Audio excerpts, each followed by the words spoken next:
Hello everyone. How you doing? How's it going? I hope you're doing right. Hope you're doing well. You're doing right. Like there's a wrong way of doing it. That was what was that? Hang on. Forgot the name. Shit. Birth of a God. There you go. From Final Fantasy VII. Pretty cool song. Haven't played the game myself. Yeah, I'm one of those. I'm sorry. No excuses. But it is what it is. Might play it someday. How are you doing? So, what's going on here? Well, I'll tell you what's going on. I discovered variables. Finally. After all this fucking time, it wasn't even that hard, honestly. I just didn't try hard enough, I guess. So I tried harder this time. And it apparently worked.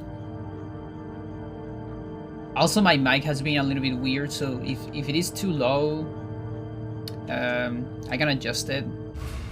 Don't really have a feedback right away. I hope it's fine. It's just that I don't know. But okay, so we're gonna go hard for two reasons. For one reason, like I'm gonna do a new game, and the idea is to mess around as much as possible with coordinates to figure out stuff that is not being figured out on this game before. And also, the reason why I'm doing hard is because I just need to get a hard save file that it is on game clear for survival eventually. Because the one I have is from a speedrun, which means it doesn't have every hybrid. So that's the only reason why I'm going hard. And I guess a warning, epilepsy warning. And not just epilepsy, more than epilepsy warning, I would say like what's the word of this when you get like dizzy? I guess that dizziness warning, because the camera doesn't like this. The camera does not like you going out of bounds. Okay? So be conscious of that. Oh yeah, these things take more shots to die. Okay. Go hard or go home, exactly. Yeah. Alright, so I already mess around a little bit just with like the first rooms, because I wanted to have a feeling of how this thing works. But I haven't done a whole lot, but I'll show the stuff that I already know at least. So these things, you know, these have walls, invisible walls, like collision, that is preventing you from falling, of course. We already know that this collision is one-sided, just like the fence that we actually go through on Area 7. We go through from the other side, and that's very common on most games. You have like one-sided collision. This one is also like that. And it doesn't have any collision up. Like it's a wall that expands up and up. Okay, I don't know how far up, but pretty far up. You can't stand on the fence. Okay, so I can probably show that. So what coordinate is this? This is Z. Yeah, it seems to be Z. Okay. So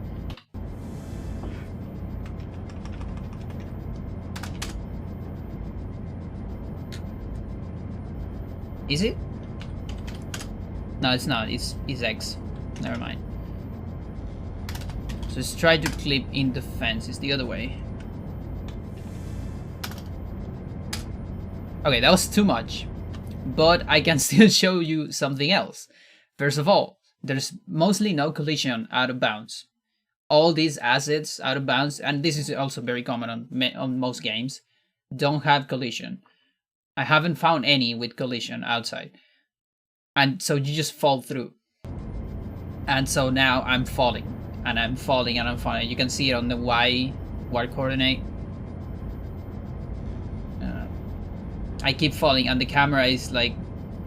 It's actually stuck. It's just that the this collision is moving. I mean this asset. But I keep falling. And something interesting about this is that there is no like death barrier here or death trigger, so this is like nothing useful or anything, but it's interesting that developers didn't put a death trigger at a certain Y value, but instead they have death triggers on specific places, like for example the places where you are intended to die. Everywhere else it seems that there's no death triggers, like here I keep falling and I haven't died. So let's see.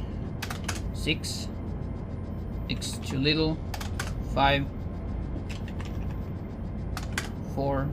Okay, I think there I clip. Yeah.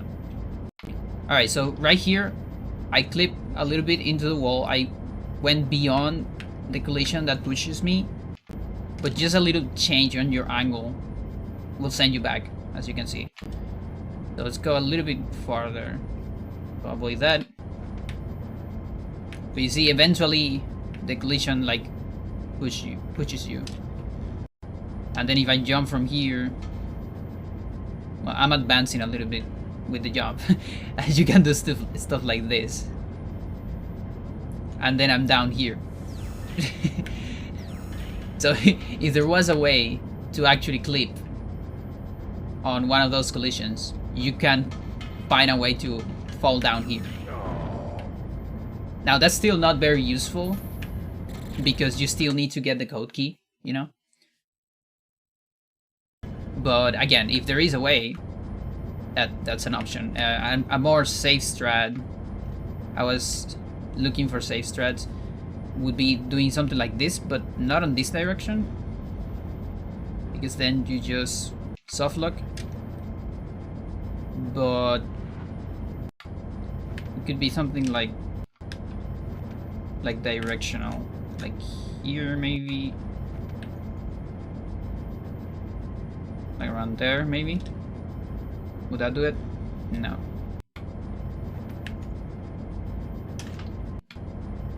Yeah, like if you can do one of these, like very horizontally,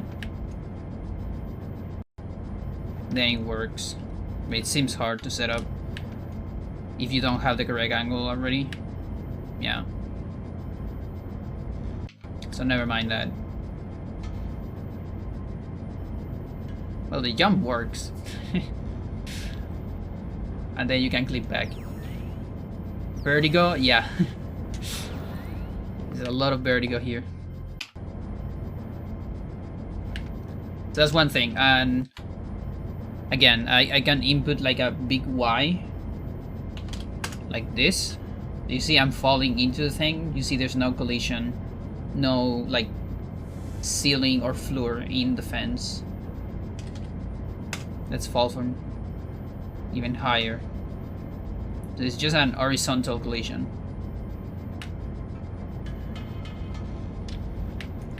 Alright, let's go this way.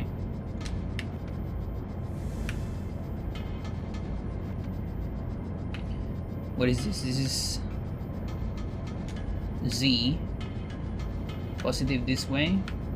No. This is X.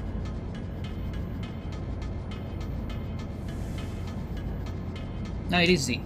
Okay.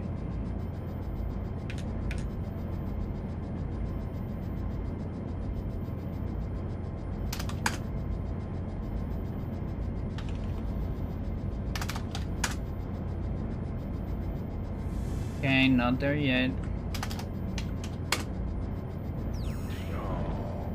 Okay, so there's not too much to do on that door. But let's go beyond the door. Okay, so I went beyond the door. And you see there's no collision over here. The ceiling doesn't have collision. And this is the room of the code key thing. And the first thing you notice is there is a chest, but there is not code key thingy panel. And so this is kind of interesting. I actually had no idea about this. I know that the game loads in chunks. There's like chunks of different rooms that are loaded at the same time. But apparently some objects only load when you enter the room. Okay? So for instance, there's objects that are always loaded, like this for instance. The chest is fully loaded and it has an item even. But the panel is not loaded. This object right here. It's just not there. And another thing that supports this theory of some objects loading when you enter the room is, so when we fall down there was enemies below, right? Now we're gonna enter this room. We haven't like leave that room, so they're still loaded. They're on the other side. But I'm gonna enter the room again with this door. And so now we have duplicated enemies. Because they were already loaded and we load them again. Going into the door.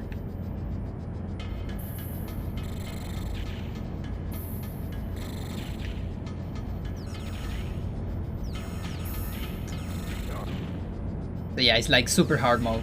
Double enemies. And now you enter this. So this thing loaded. This thing right here. And also the music.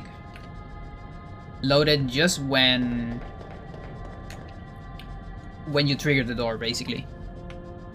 Like, I'm guessing as soon as you touch the door. So once it's open, you will see it behind the door. I wonder if I can clip inside of it. Like, is that any interesting?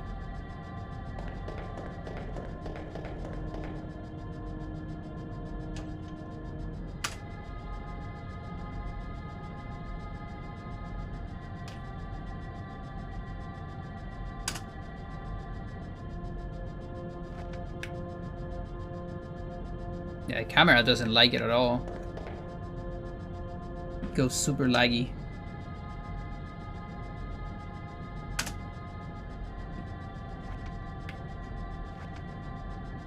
Oh, it's trying to move me into the thingy to start the cutscene.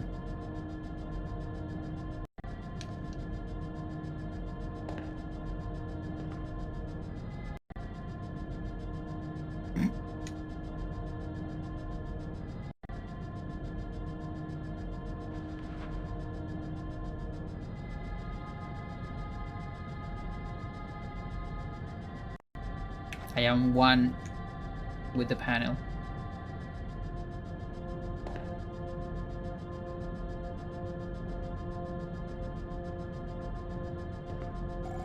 Okay.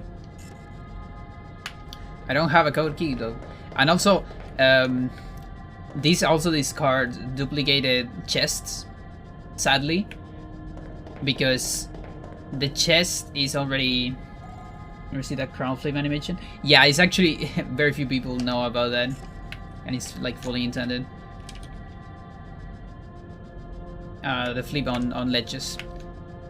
So something that could be cool would be find a way to duplicate chests this way, just like we duplicated enemies already.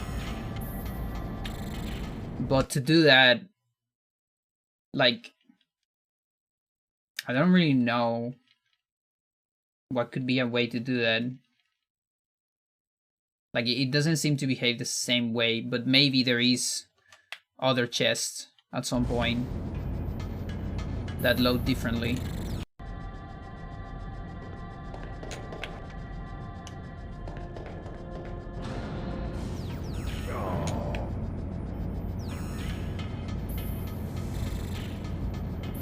Let's go this way.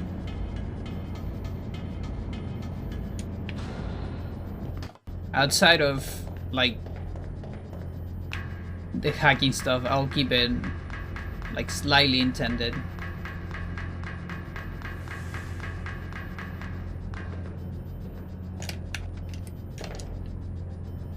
So we get this. Pretty sure there's no collision. Like, yeah, you can talk to this guy from here, I think. No. He has collision though.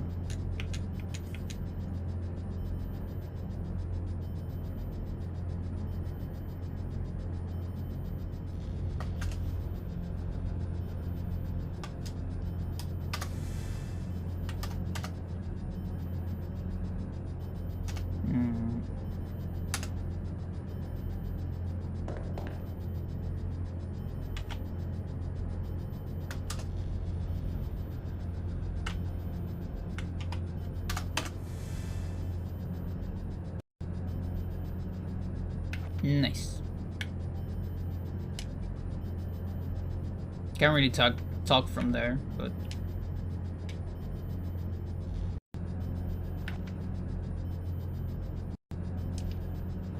yeah, this guy also has like invisible walls around.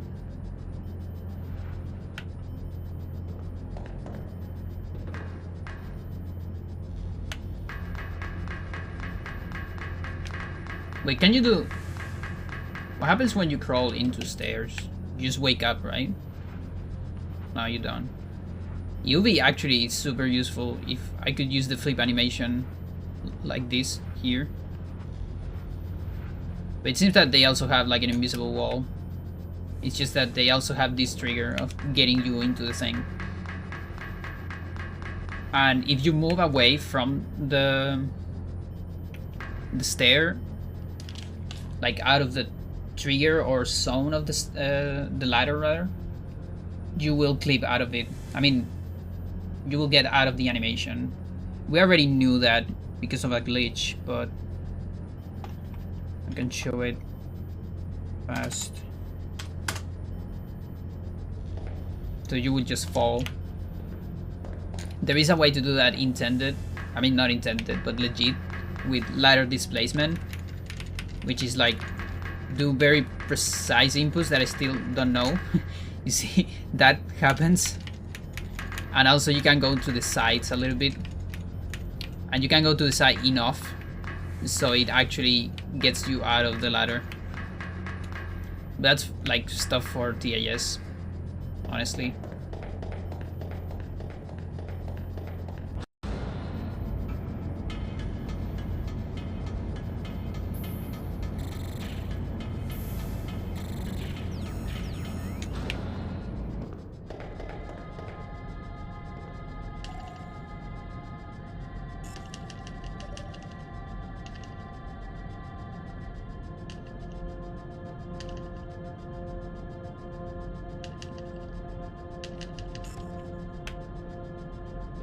Today has been particularly cold, even though there's a lot of sun outside. Like, it looks just like yesterday, but it's much colder. Okay, so this room definitely loads together. You can see. Also, there's nothing loaded below, so you can see on the map, because Project 64 is kind of broken and it's a little bit glitchy on some parts. This map is like, it's showing me levels that are below, which is incorrect. Like, the actual game doesn't show you that, but it doesn't matter. It doesn't change anything on gameplay. But what it tells me is that there is a zone below, right? And we know that. That's the part with the hybrids that are liberated later. But if you go down, that's actually not loaded. There's nothing below. and that's why I say that this game loads in chunks. Like, there's definitely the room here. Let's see.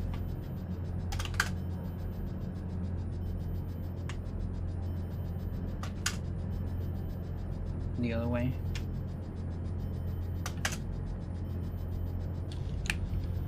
So another thing that loads when you enter a room is lightning. So most of the lightning doesn't exist until you touch the door.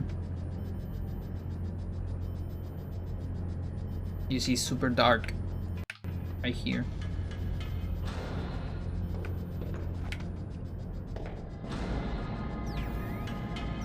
Although it seems that I broke the I just broke the room. And now I cannot load properly because of it.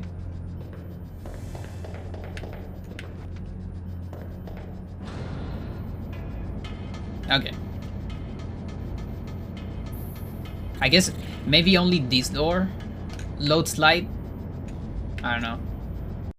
It's hard to tell.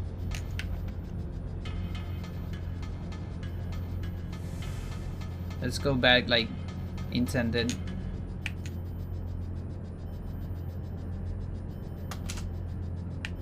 Alright. And this next room has the same thing. Like if you clip into this one, there's no lights. And these robots are not here too.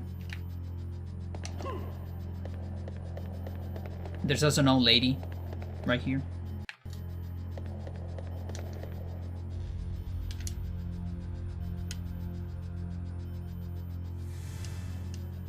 Yes, I already got attacked by a couple. And then this chunk, the chunk that is below, also loads later when you use the elevator, it seems.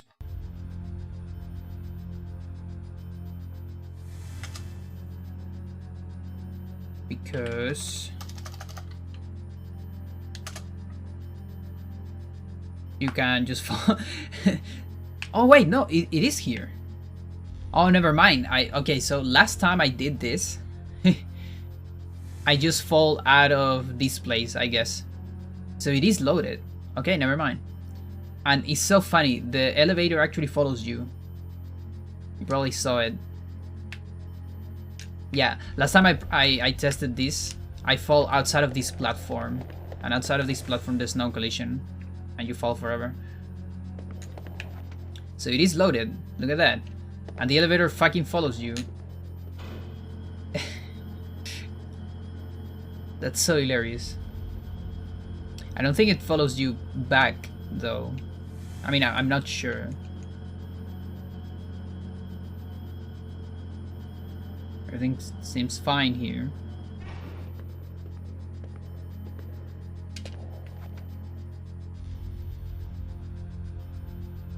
Let's do it again. And this time let's go back to...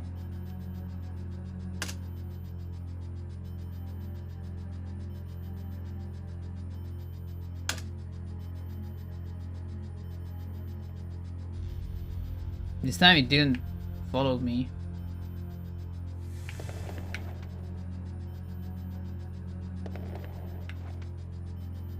Okay. And there it is. Yeah.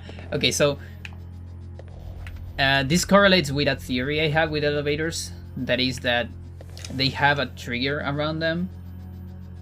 Not just the trigger that activates the elevator, which is when you get into it and you start the cutscene, but also another trigger that reactivates the elevator. And this is noticeable on places like Area 6, for instance. When you get out of the elevator, you need to use the diffuser to attack a panel, a force field panel. And if you attack, you can attack it from the elevator, right? But then if you circle around to get into the elevator again, it doesn't activate it. You can just walk on top of the elevator and nothing happens. You actually need to get like you need to do a big turn outside of the elevator to reactivate it. And I think that's what's going on here. Let's go back up. Okay, elevator's right there.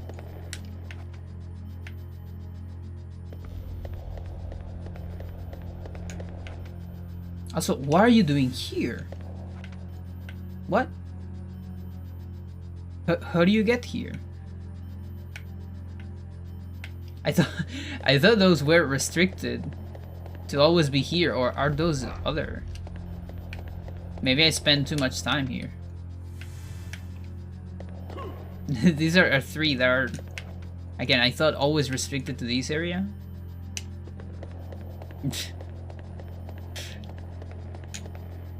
Sure thing.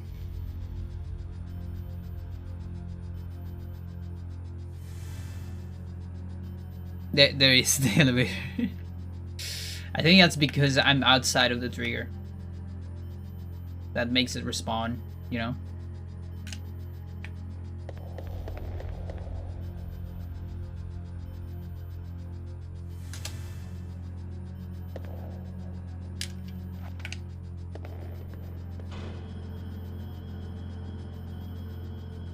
Go back normally.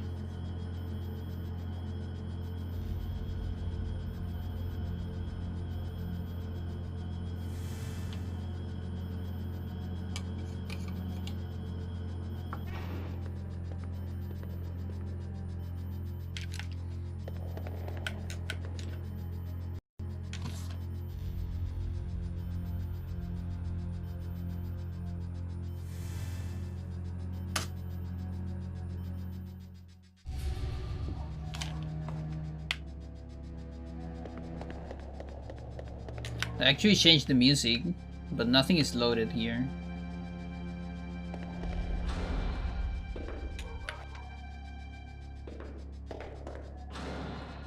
It's weird. But yeah, it seems, again, most doors load objects.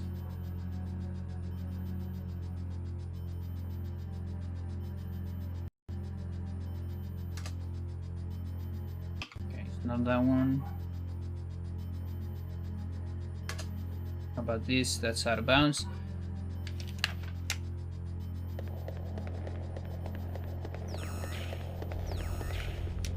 Just want to see if I can clone. Like if there's something about this. That's a very funny camera.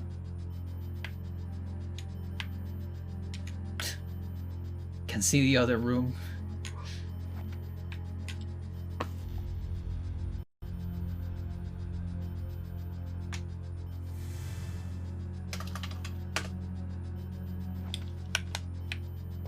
Oh, look. The crates. The crates are not here.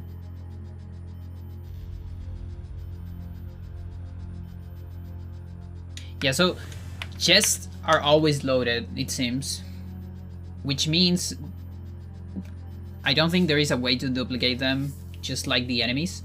Because the thing about the enemies is, okay, you were on a room where they were loaded. So you went to another room and entered the room again. And so they will load again. Because they never were unloaded. But chests are always loaded. It's almost like the devs thought about this. And so there's no way to reload them again. Like even the crates.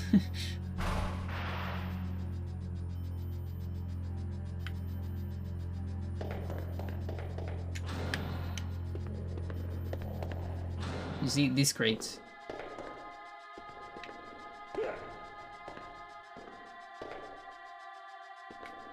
And yeah, because they have collision and they have like ledges where you can do this. So it makes sense that they're objects. And here's one of the most interesting things. This is the last thing I did on my own. So you see, there's this door. There's this closed door here. But let's talk about another door. There's a door on area 7 that is kinda out of bounds. It's like out of intended bounds, but you can it's still in bounds of the game, and you can do a very precise jump to get to it. Is the door of the destructed bridge. destroyed bridge. And what is really a mystery is that that door is fully functional. It is green, so it is open, and if you touch it, it opens, and then you just fall into the void. So for me, it was always a mystery. Like, why would developers would, you know, care to program that door at all?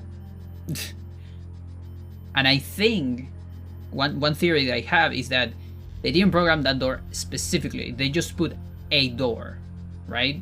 Just in case, if it was visible from far away, you know? But it just happens to be that every door has this inherent property of being open when you touch them. It's just that when they're closed like this, you cannot touch them because there's collision. Okay? But it is not that the door is closed. This door is actually open. And I'll show you. Show you that. If I can find the correct... Okay, it's not that one, so it's X. Let's advance a little bit on X. I think it's X. There you go. I touched the door. And it opened. So all these fucking closed doors, okay, maybe not all of them, but probably a bunch of those are actually open, or can be open if you are able to touch them. The hard part is touching them, because they have this collision. There's an invisible collision around them. So we would need to, like, we would need some kind of technology, movement technology, that allows you to, you know, get speed or something. Somehow. Also, there seems to be a music trigger, like around here. Look, it's right there.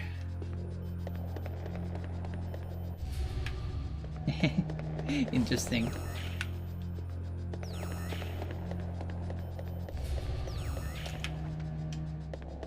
Yeah, and I bet you can do that with every door.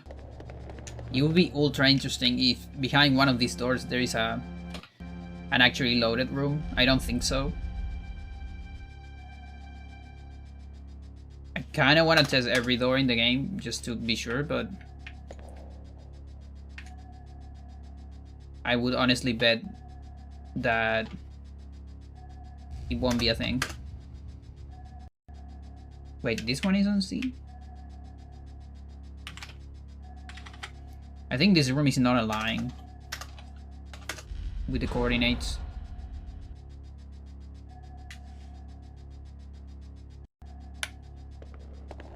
Probably not aligned. And then this is the room of the safe spot. Yeah. So after the safe spot, there's the next chunk that we're gonna load. And you can tell when you load chunks with... You're gonna see a fade out, basically. A fade out and then a fade in into the next area, the next chunk. So I am actually curious about the save thingy being loaded or not.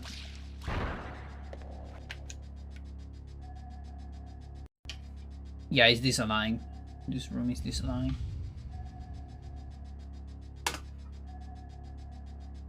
It is actually loaded. Look at that.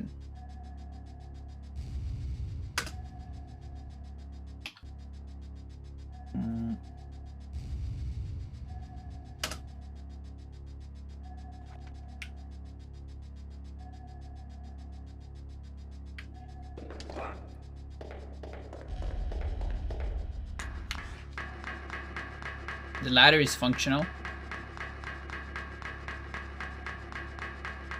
So ladder are not one of those, I guess I'm gonna call them global objects. You know, stuff that is always loaded on the chunk. And then local objects.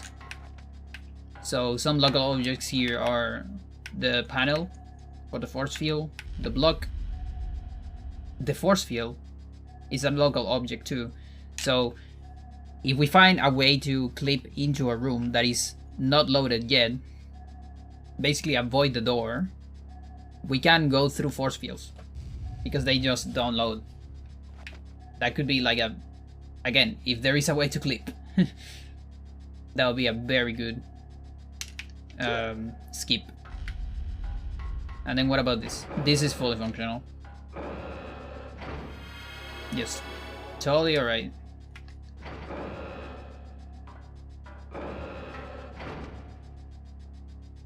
And then I believe this is another chunk. Yeah, it's a different chunk. And now everything's loaded.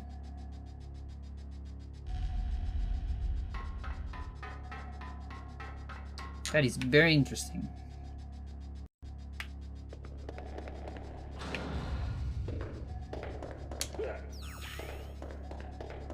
I also wonder like how much I need to clip into the wall, the force field. So force field, unlike this collision, most of the walls collision, it's a two-side collision.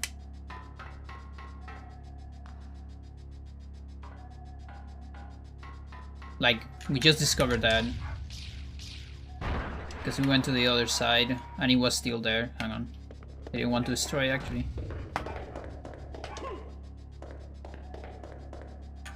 What am I doing? Oh, there's that funny animation.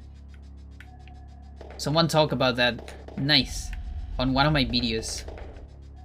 It's a very specific angle that gives you an animation like the guy is gonna fall.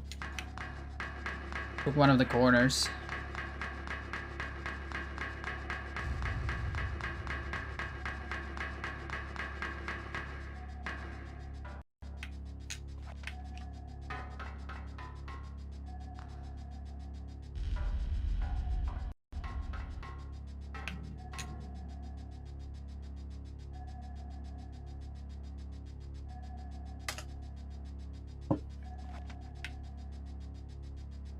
Oh, look at that!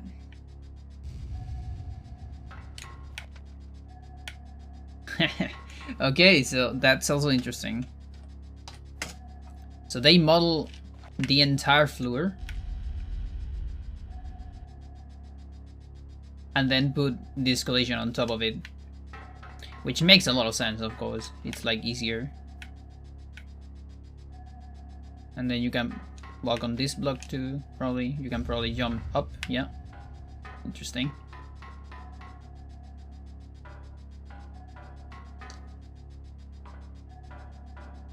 Okay, but I want to go the other way.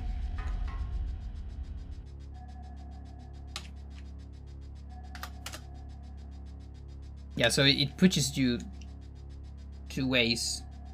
Probably like impossible to get right in between.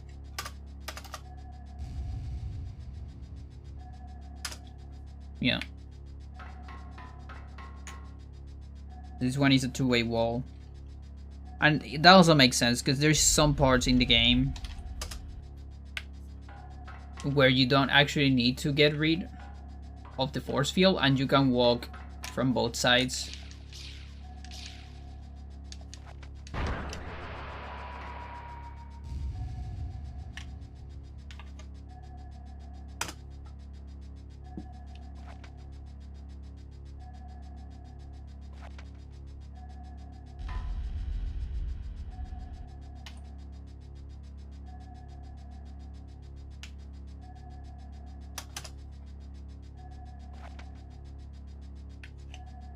It really doesn't like you being here. Yeah, so unlike the other one, this has like collision everywhere too. Because I can't just jump out of it.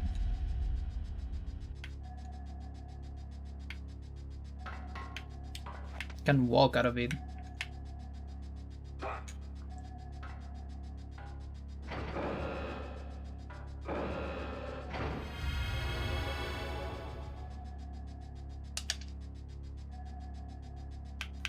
Okay, so I can actually save here.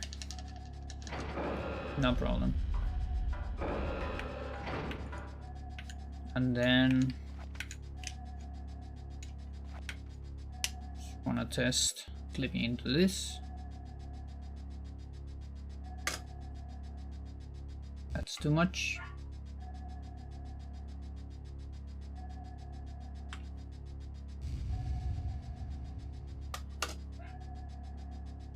Oh, this is also disaligning, like slightly disaligning.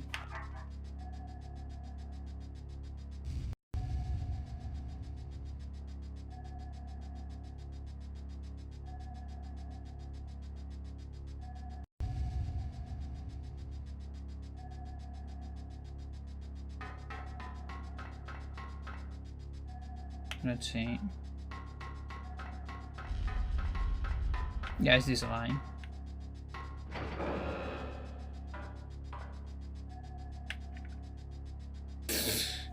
Nice soft look.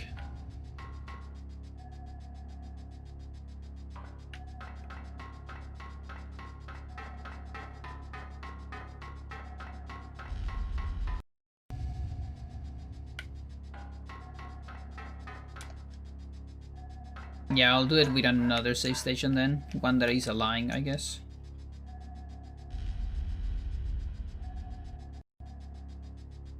It's kind of hard with this one.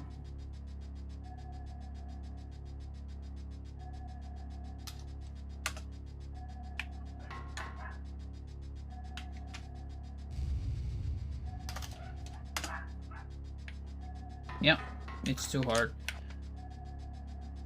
And then let's see the chunk theory. Gotta be sure that I can really get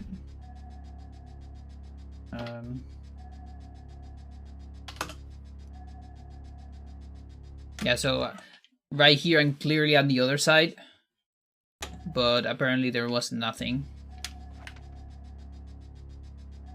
I don't know if there's a more clear way to do that. But you see, this next part is just not loaded.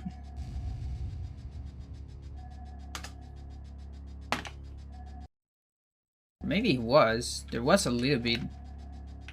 But I think it was... It was the thing that is just below this fence right here. I'm not sure.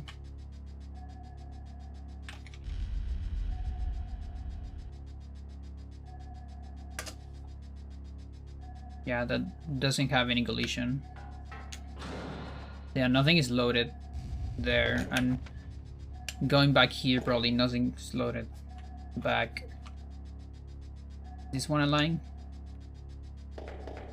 It's not.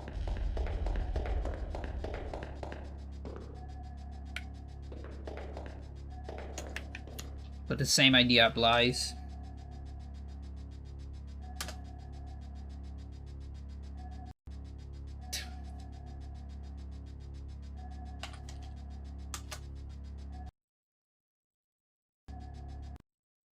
Okay, so I can go like here.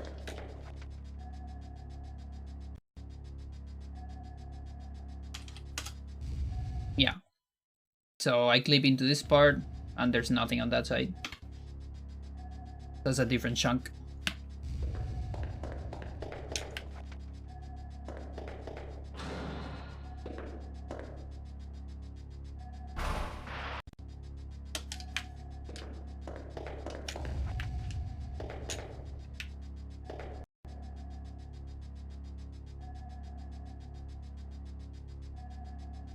I think I'm just gonna check important chests.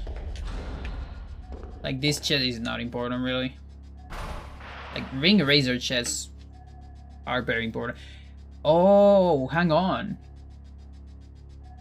There's one ring eraser that is not from a chest, but is actually from a radar probe, a laser probe, whatever. That one might be very interesting. Because you can duplicate that, and I wonder if it gives, like, the thing again. That's on area 7 though, so that's like hours from now.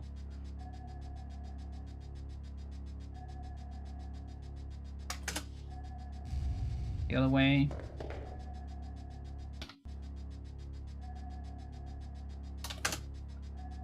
Alright, so this door seems like it's not like the other. This seems to be something different. And it doesn't just activate like the other one.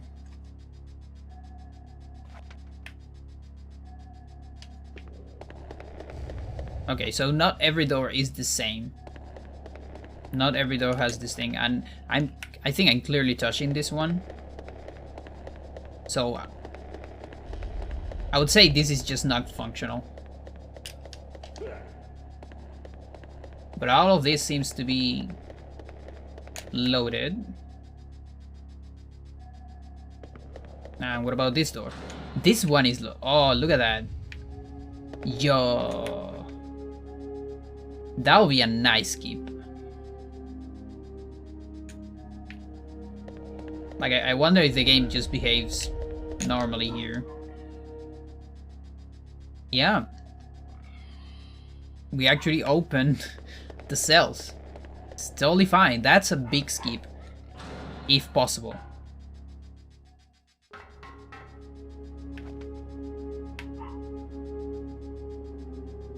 Because I think everything's just normal here.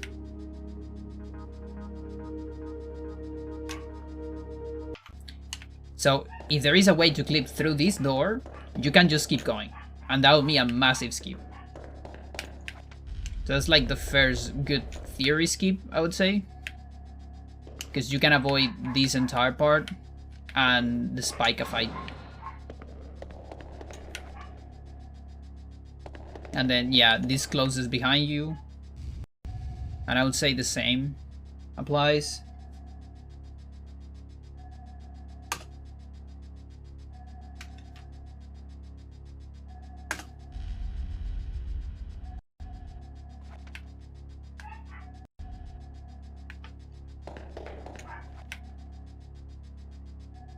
Now everything's closed on this side. But this door still works, even though it was closed. Red. They just put it red for the fight, I would say. So it looks red when you fight Spica. That's my guess.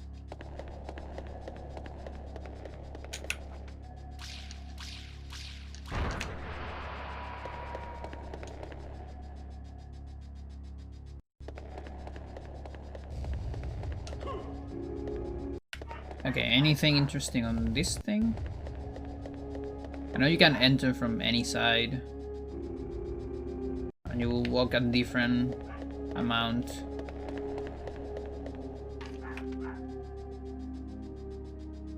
So of course, let's check out of bounds collision. That's always interesting. Okay, this one is aligning. Okay, there's no collision. There's definitely no collision. Down there, at least.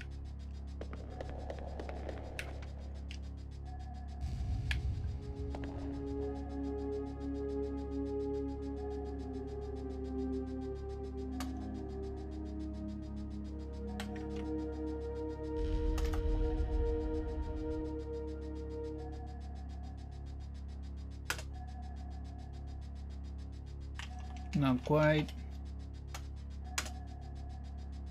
Yeah. Wait, is that the object? Like the green object that goes up here? You know, this thing? Which is not like that on N64, by the way. It's a slide emulation thingy.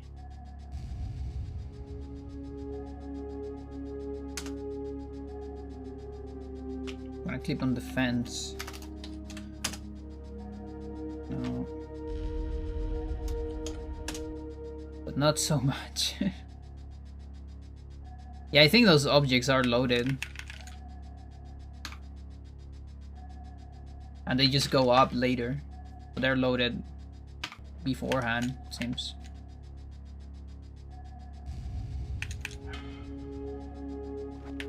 Had no idea you could jump on this.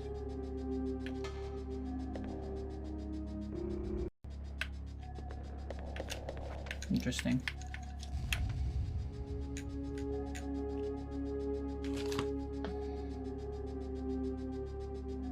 Hang on.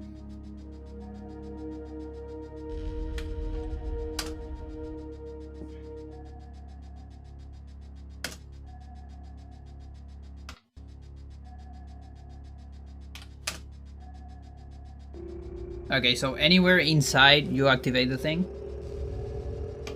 So you don't need to enter the thing, you just need to be inside of it. And then this.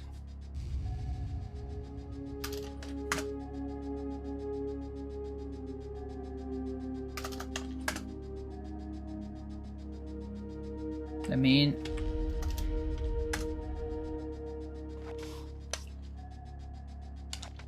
mean, come on.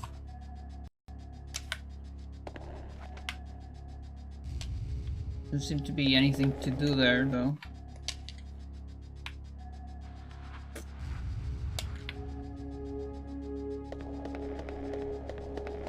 Yeah. Seems fine.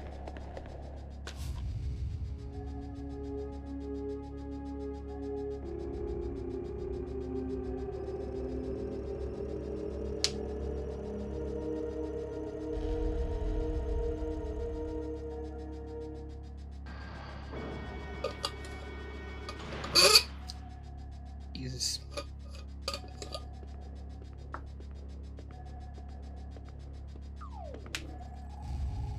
So I think on cutscenes, you're mostly like fixed position. I don't think you can change your position. Oh, you can. Never mind. At least on the elevator, it was kind of complicated.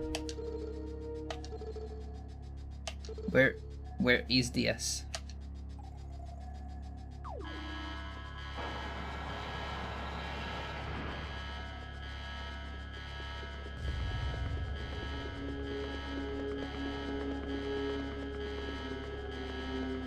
Okay. He needs to go back to the initial position. There you go. Oh my god, the moonwalk. Yeah, because he walks from the terminal into that, so that's funny. They didn't actually tell Diaz to move a little bit on one direction. They told him go to this point. That is actually very funny. Nice.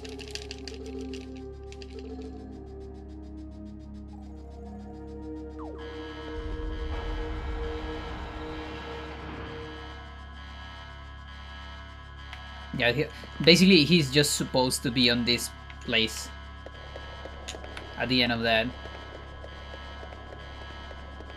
Okay, we'll keep going with this. I'm gonna do a small beer video because I really need to address something small. I need to address the bathroom. I know it's not been a whole lot since I started, but hey.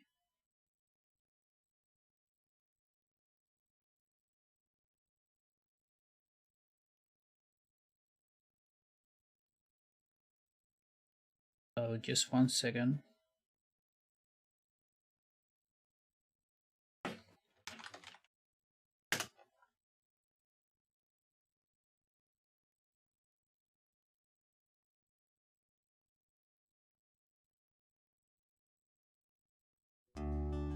No, not yet. Gotta change my audio source. Now it's good. Okay. I'll be back. Be right back.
Welcome back.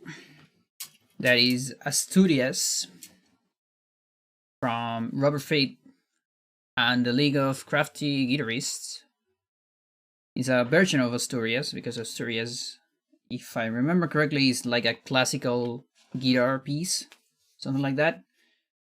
I think from Spain, maybe. Don't quote me on that though. But yeah, this is like a special arrangement for the League of Crafty Guitarists. And their leader, Robert Fripp. And what is that? I'll show you what is that. The league. It's the league. Like a group. It's a. I guess in Fripp words, it's a way of doing things. But it's basically like an arrangement of guitarists that play kind of like an orchestra in a way.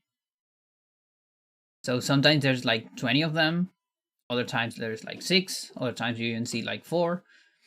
It really depends on like the specific concert or whatever. And it is kind of in a school, like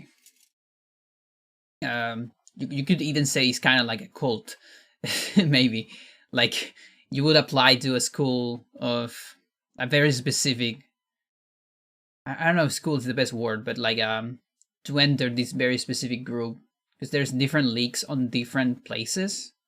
Like for example, there's one in Argentina, I believe, and because they went. Yeah, I remember this guy. This guy in particular, I seen this guy on the right, because one time they went to Chile to do a concert, and then they did another concert in like a very informal concert, more like a clinic, to like very few people, to like 30 people. I was one of those. Because it was really just go there and watch, but for some reason there wasn't that much people. Like there was not a very broad invitation, maybe. That's my guess. 1 second. Just get a sneeze.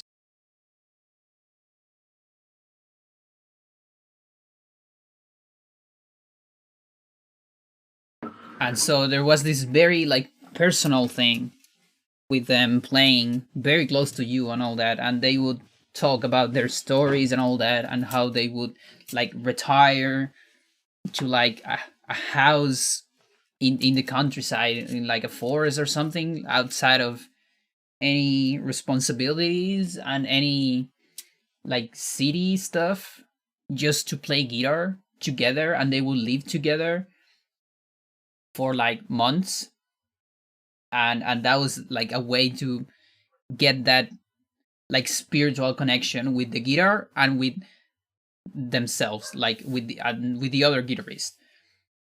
Because there's some stuff that they do it's called circulation. They have to be very connected between each other, because it's an exercise where one guitarist plays a note. Basically there's imagine like a melody, you know. So a melody is composed of many notes, like let's say 12 notes of a melody. What they would do is each of them will play one note and will pass that note to the next one, and then the other one will play the other, and so forth. And they will circulate like that, and then they will go the other way around. It was so like weird, but it was pretty cool. Like the circulation exercises sound really really cool actually. And it required a very interesting coordination that it definitely didn't look trivial. And yeah, it's cool. The music's pretty cool.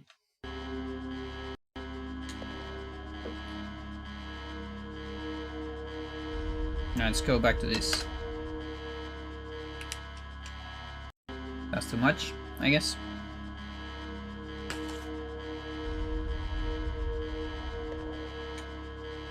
Yeah, because I'm going more negative here.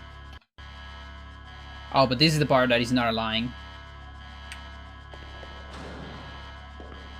So yeah, now these two are close, but this one is open, and this one's the one that triggers the cutscene.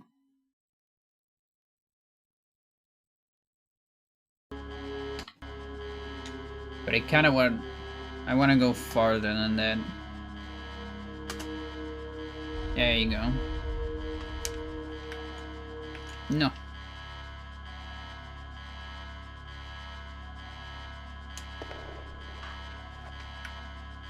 So here, I'm okay. All right, that's also important. There's space between some rooms, so you gotta be wary. You might just fall out of bounds. Minus 410, maybe? Okay, so here I am at the other side. And yeah, the block is loaded. This block, unlike on the other room.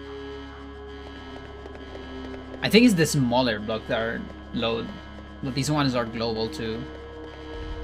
What if we go this way? It's a soft lock. Because you're supposed to be on the other side and trigger a cutscene. Okay. Alright. Makes sense. So here's when you trigger the cutscene. And I think Diaz just disappears there? Maybe? I'm not sure. Oh, give me a second here. Alright.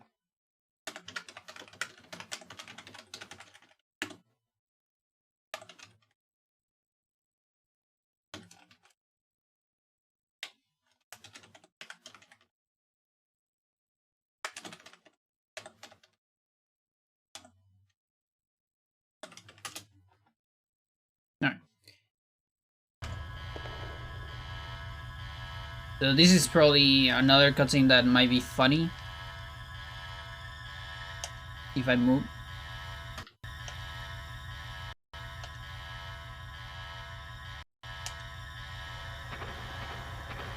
Yeah, Diaz is right there. Okay, so he actually moves you.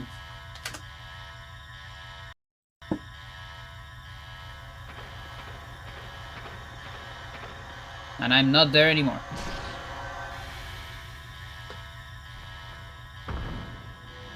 No idea where I am.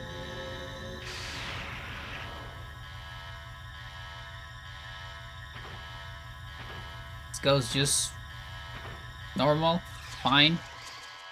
But I am not here. Okay, I'm here. The fight just seems pretty alright with that. Now maybe we can go like farther. Like out of bounds. Let's go out of bounds. Yeah, I'm falling.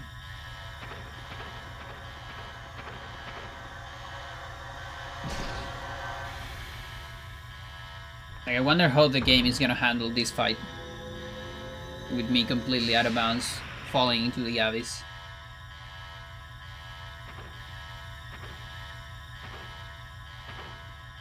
Motion sickness. Get ready.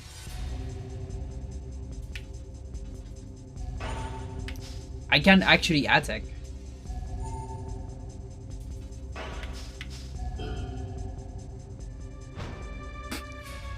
So I am somewhere. I'm still falling. But the game seems fine with this. Let me go back to 0. And... okay, I saw myself falling. Still getting burned. Yeah, no, it's totally fine. How are you doing, Quartz?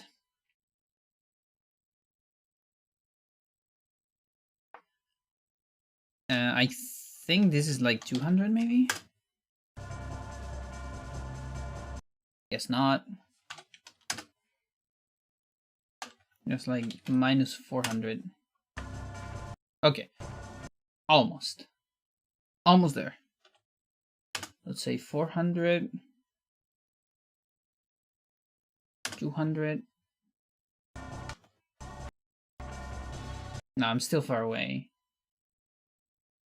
How do I adjust that? Maybe this on 0?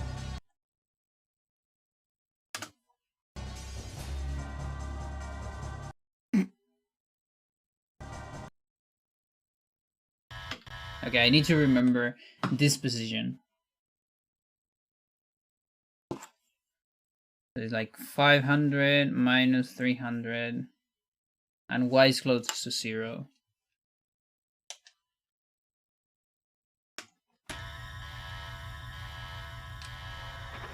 Just got off work. This is some stuff, and boss was happy with results. Nice. The asphalt over and over just triggers. His biggest different elevator scene danger, yeah. Actually, yeah.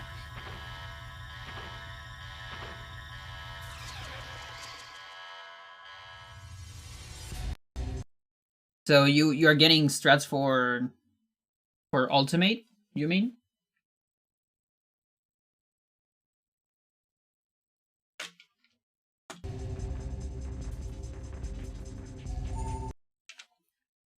Okay, so it seems that you also just fall in fight.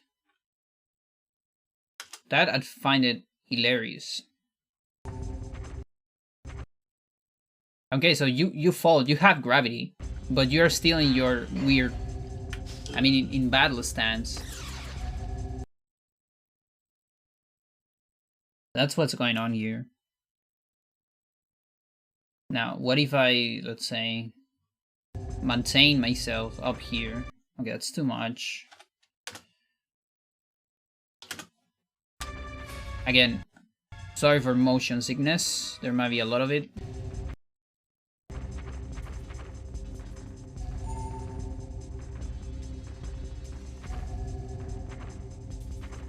Yeah, because sadly I cannot like completely fix an address, a variable.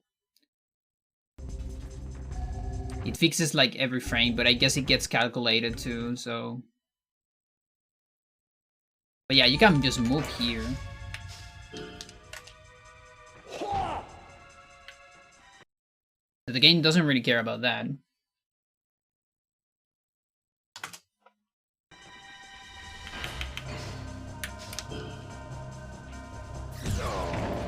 And I found extremely interesting that the game uses the same set of coordinates too, instead of giving you a different pack of coordinates in a fight. That's that's kind of common. So a lot of variables are different in fight and outside of fight. Like pretty much all of your stats.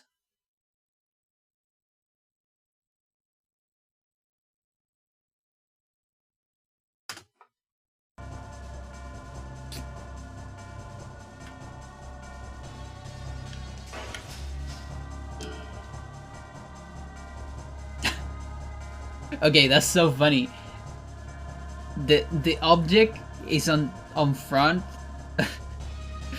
of the screen, and it actually moves towards you, and it seems that it moves slower than how you fall. Because here I press the button to use the thing. Okay, it reached me. Look at that. Okay, it's faster, but I was too far away. Okay, nice.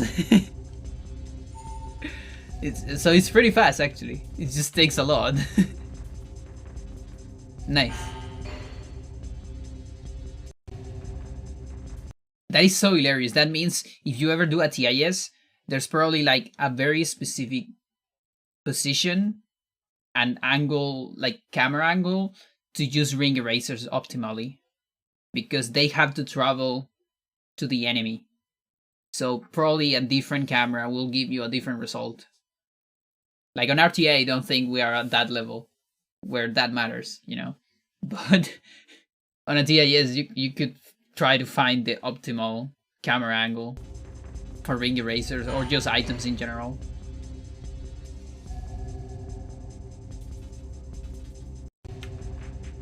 Let's see. So I can go like 600, I bet. Yeah, okay.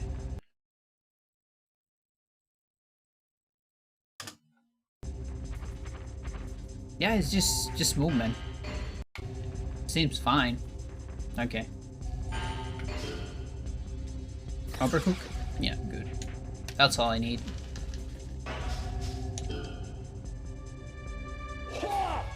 I'll try to get some, like, the fewer amount of text. Because I want to try something.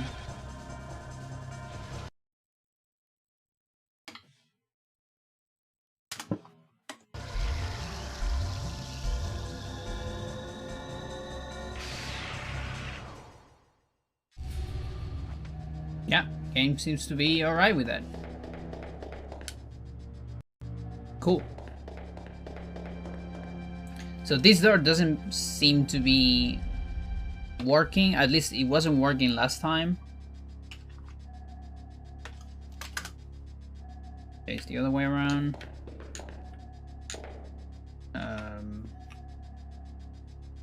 90. 90 is too little. 88th. Almost did it.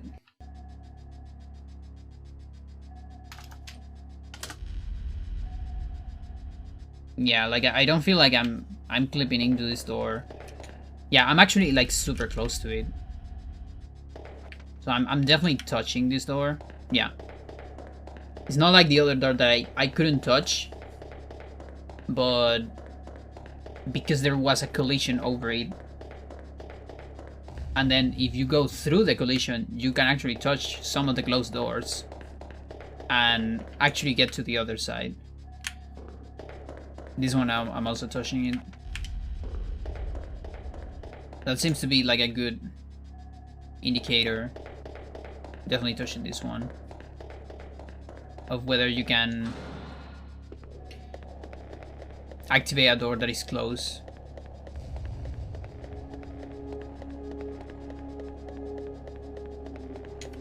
And then, is this a different chunk? I think it was a different chunk. Yeah, it's a different chunk. I can probably duplicate these enemies too, if I go back. And then, just to be extra sure. The chunk thing.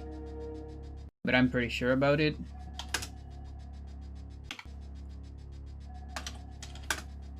Yeah, there's nothing below this door. I mean, behind this door. So new chunk here. Nothing is loaded behind this. And also the closest door. The closest door. Nice.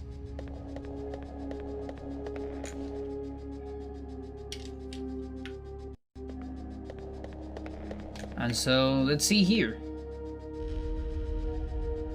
Does any of these have collision? And yeah, I will interact with the creatures, don't worry. That is the most important thing we have to do on area 1. But let's check on this first. No collision up there. So these are just ornamental. Just decoration. Those ones. And I can probably clip into this.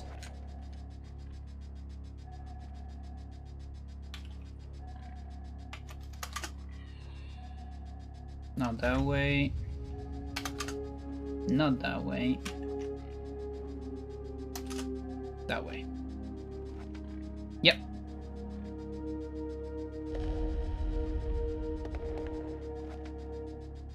Yes, have collision. One side collision. Alright. Time for the fun. But not yet. Let's clip into this one first.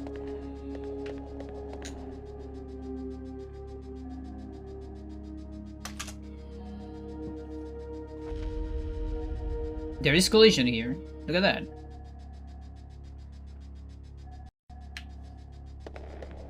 Just fully functional collision. And now I'm stuck. Now I am a hybrid. I am finally a hybrid. And I'm trapped here. Look at that.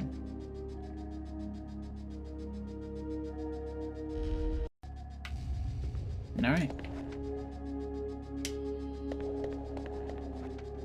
There's like more up. I actually never noticed that. Hang on. Can I go up? Although I bet that doesn't have collision. But one can dream.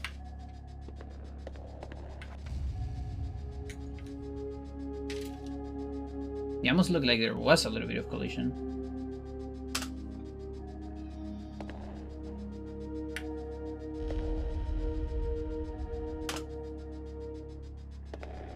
There, I'm pretty close to the other cell.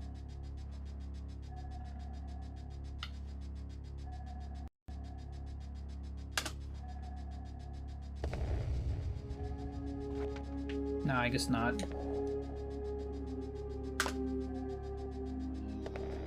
Yeah, only these ones have. Only a first floor.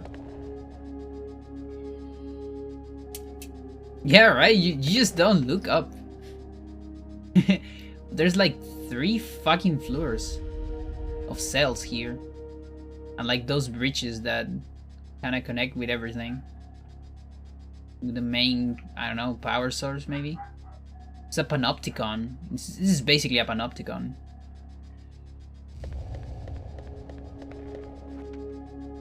Something escaped here. Okay, so what's going on?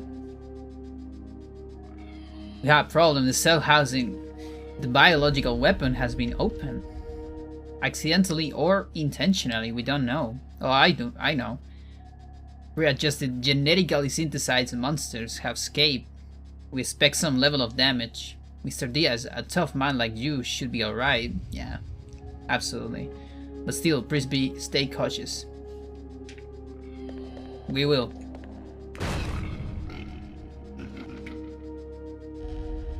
Alright. Here is the childhood dream. We're gonna clip into this shit and we're gonna see if this is a fight or something. It's one of my fucking childhood dreams.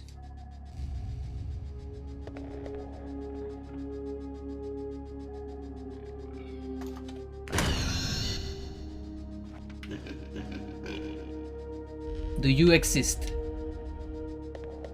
No, it doesn't exist. Of course. So it's just here. It's not a real Mepsada.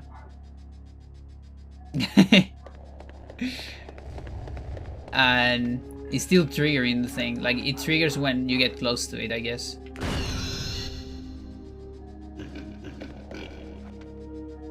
Oh, but I can be so close to it.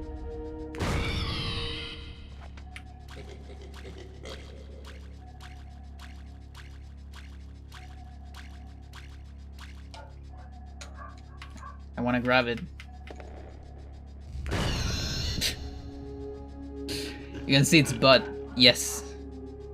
It doesn't have a whole lot compared to the rest of the body, at least, but it does have a decent amount.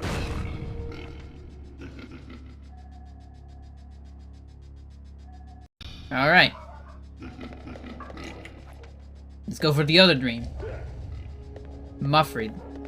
This one makes more noise.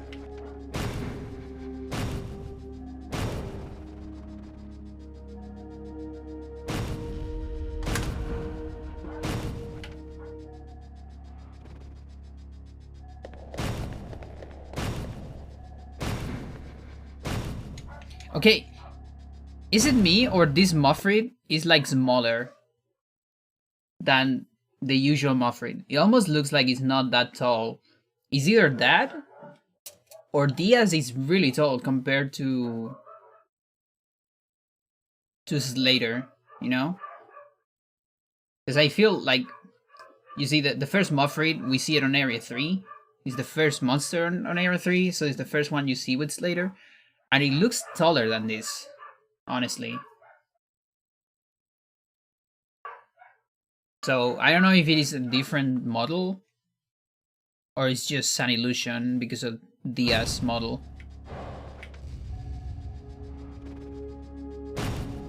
And another interesting thing is the stance of this Muffred. It's not the stance of normal Mofrids in fight, because it's like this. This is like similar. It's kind of like Castor's stance, the fighting style, which is, I think it's normal, like default. But Mofrid actually has puncher. It's very uptight, like this, not like this. Yeah, yeah. Shoulders who are about the right height, I think, when he's uptight. Yeah, yeah, I guess like around there maybe. Yeah, there it definitely looks taller. Yeah, maybe I'm just getting confused.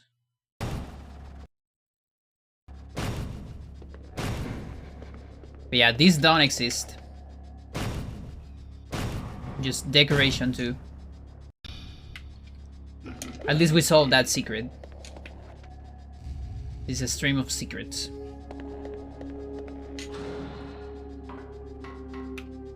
And they probably don't load unless you enter the room. Again, I've shown this before. There's a lot of objects that don't load. That they load when you... Shit. Only when you are... When you cross the door, basically. Wait. What's going on here?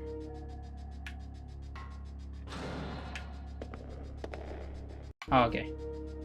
It's this. And right now I'm at the other side. Light is also different. Light loads when you open doors. There's a local object. And everything else here, like the guy here, the hybrids, are local objects. But then there's global objects that are always loaded in the chunk. Like chests, apparently. Which kind of sucks, because that means we cannot duplicate chests.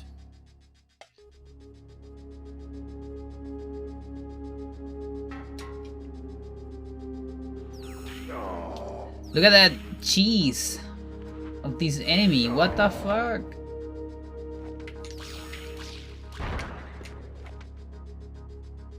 That was so unfair.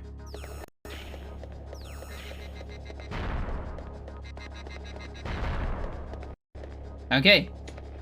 There was never something behind this one, I guess. Was it?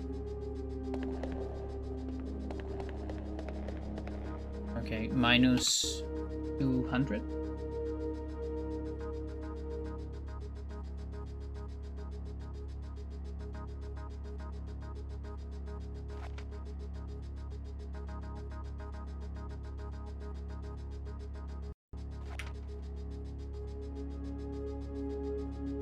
Although there is like a little bit of green stuff.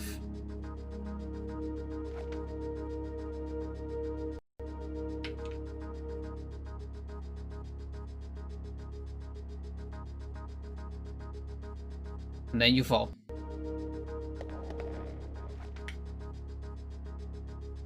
Look, the respawner, it's also not loaded. That's local. That loads when you open the door. And all the enemies too. In that room. And I guess the lock too. The lock on the door, I cannot really see it. Yeah, no lock in the door. And there it is. Okay, so the chests, they're loaded. So again, it's almost like developers thought about this and they didn't want chests to be duplicated. Because otherwise we would be able to duplicate them just like enemies. Time for a pacifist run, yeah.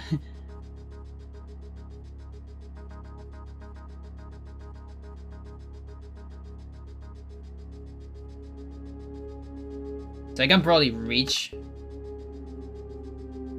there.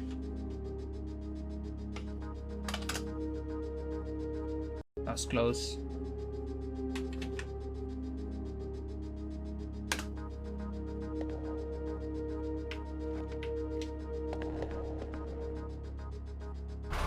And yeah, like if I open this now, it won't be there next time. Like it's gonna be open next time. This is global.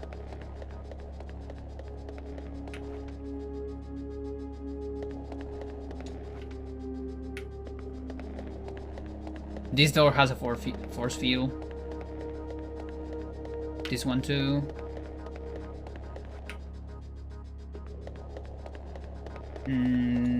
Yeah, it looks like this one too.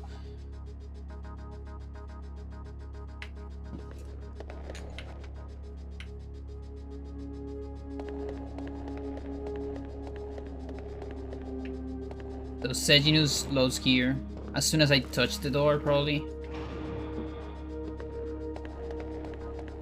So now we loaded this room, and this chest should be open. It is.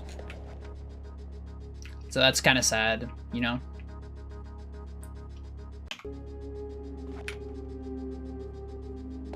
Now, I still need to see. We can check this on area 3, I think. Yeah. Where enemies drop items, we can duplicate enemies and see if they drop twice the items. I wonder the hideout works. See, he has 2 entrances, exits. Which one you mean? The Gargantuan hideout?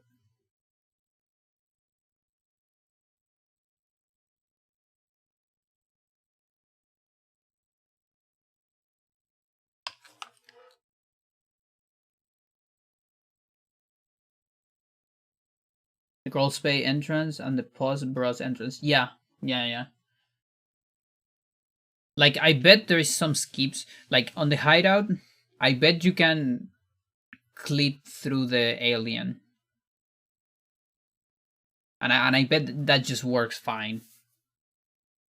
Like, that would skip, you know, having to talk to all the aliens and all that.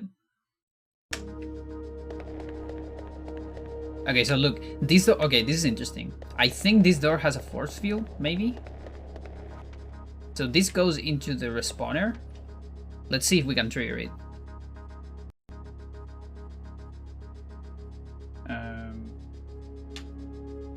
This one. Come on, I'm doing something here. Don't disrupt DS. He's trying so hard to break this world. Look. Yeah, I knew it.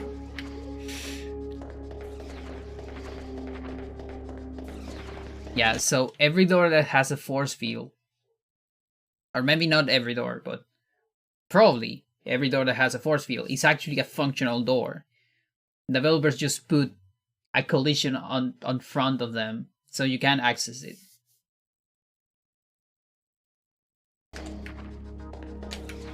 So funny. So if we have some kind of speed technology, you know, to go somehow so fast that you are able to go through that collision, because I bet that collision is like smaller than the collision of the walls, for instance. Because yeah, if you're too fast, you can just go through walls, right? But if you are like, let's say we discover something that is not fast to go through doors, I mean through walls, but maybe fast enough to go through that little collision, we can go through doors like this, you know, and save like a tiny bit if it doesn't take like forever to set up. This is one less room in this case.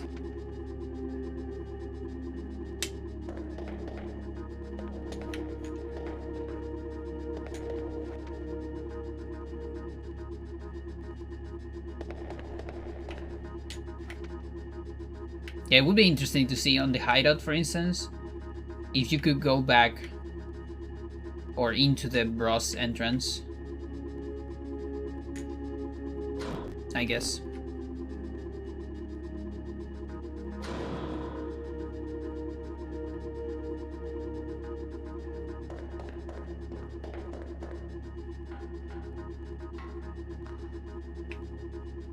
I just found funny that you can actually grab here.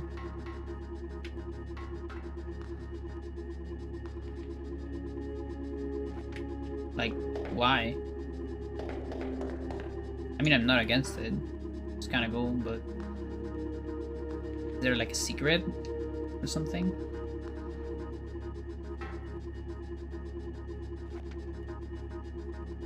What's that? Oh, it's that. Kinda wanna get on top of this.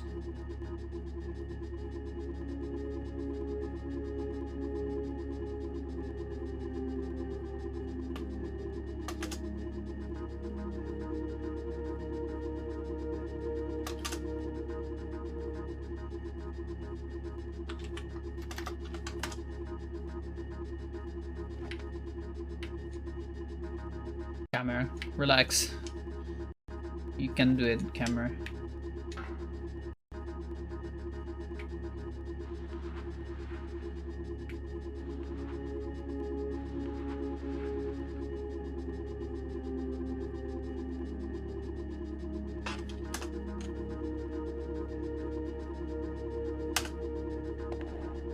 Okay, you can be on top of that.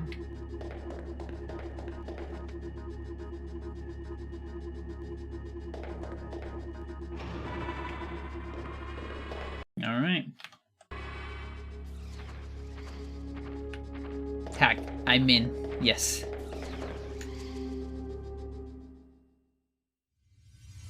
Wanna get a couple fights.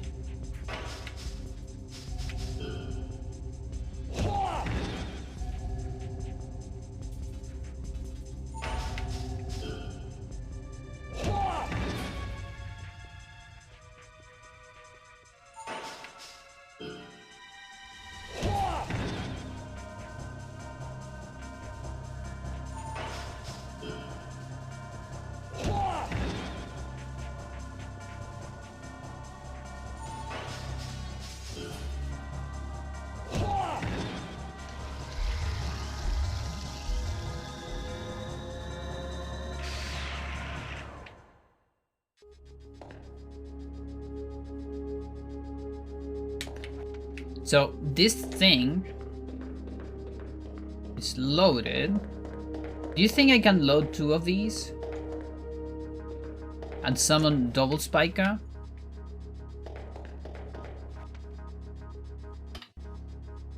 Because it unloads. You know, just like enemies.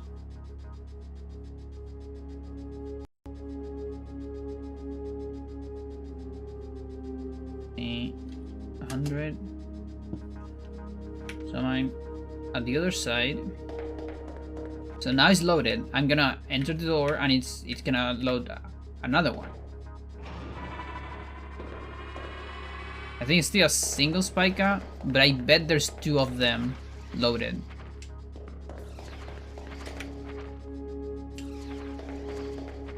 I can't really tell.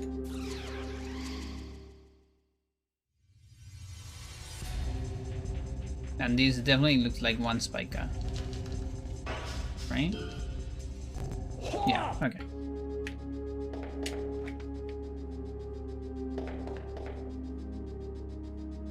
Do they unload if you teleport via wall instead of the door? I don't think they do. Yeah, I think they're... Or you mean the Spica?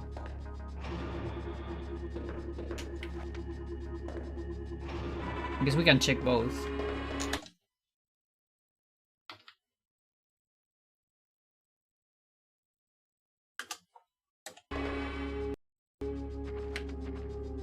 Yeah, we can hear it.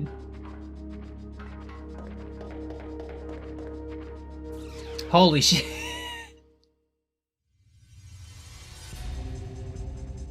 Okay. So the fucking trigger goes beyond walls. Main spawn spike exit through. Yeah. Oh, and then spawn the second one. Yeah, okay. We can try that. And then I just go through the floor, so apparently only the floor on the next room exists. during fights. Things like right here. Yep. Exactly. Look at that. We saw it.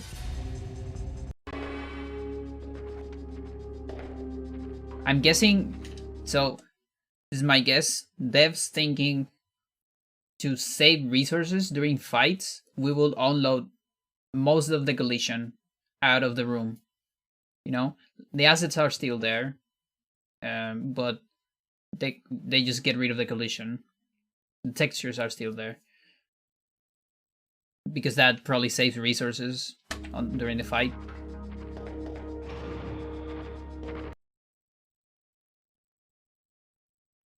Yo, wait. Holy shit.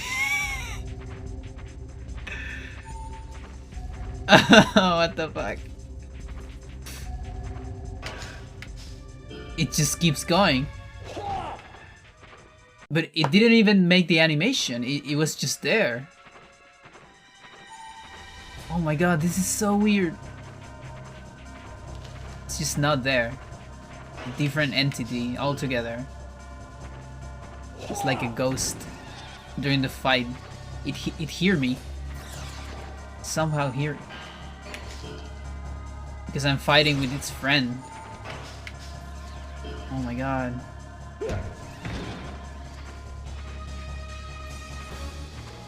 Yeah, it kinda noticed me. This is so fucking weird. Oh, it's so amazing, I love it.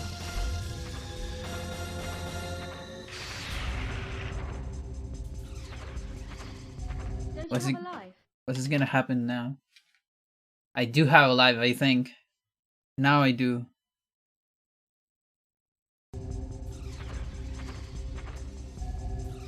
Let's see. Oh, it just doesn't exist. Because I thought it would trigger another fight right after, you know? So this might be the first one. Maybe, or is this I don't know. Just a very weird glitch. How you doing, Nono? Host your stream. Thank you for the host. What the fuck? Maybe the game just doesn't allow two monsters at the same time, you know? Now it's unloaded. It's only 1-1, yeah. The game only allows 1v1. And then if there is another creature loaded, it turns the first one into... It unloads the first one, like the essence of it. And then there's just left some of it, like the... Okay. I want to do that.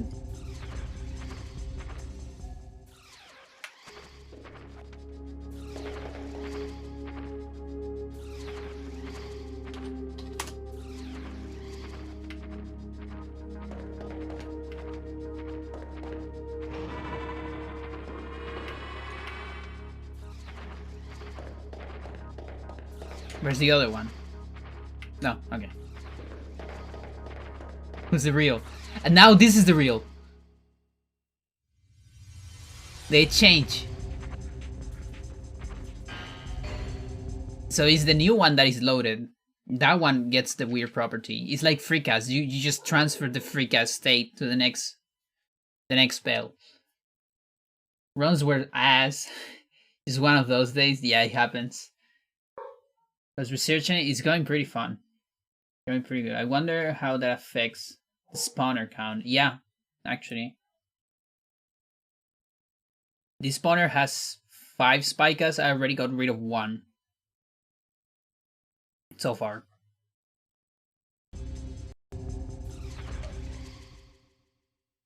I guess here I got rid of 2.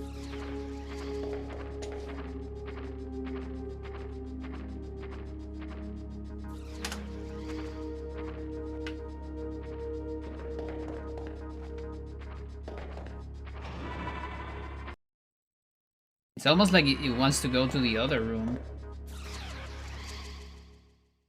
Well, that's very interesting. Now the spike fall. I'm still up here. Y is fine. It's just the camera follows both. It would be very useful to have a drainer here.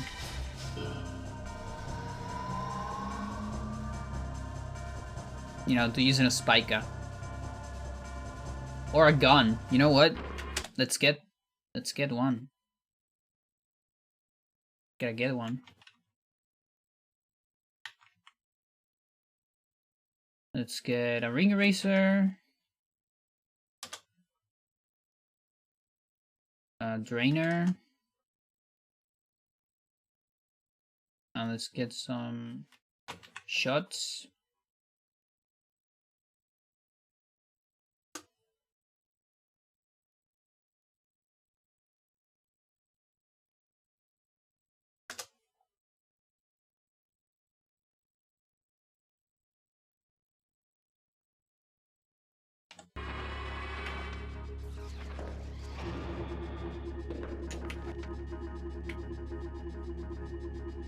Okay.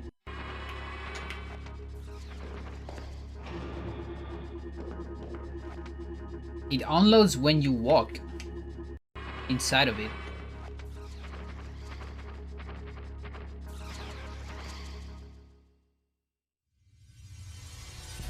And goodbye.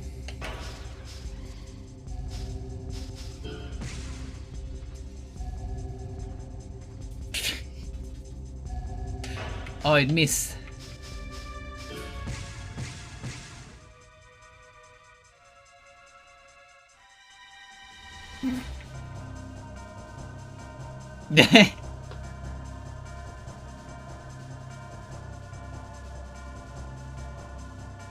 Will it reach? Guess not. No, it falls too fast. Yeah, that's way too fast.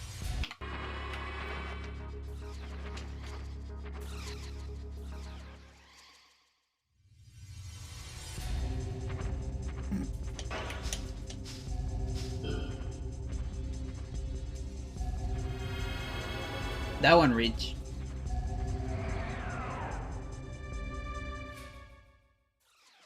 Nice.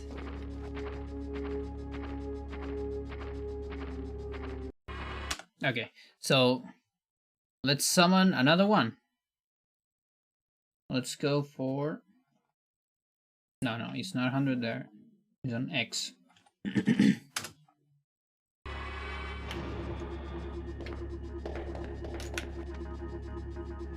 What?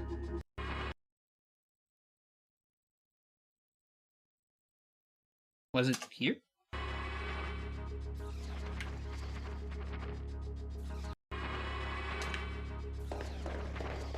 So you... Okay, so both exist. It's just like...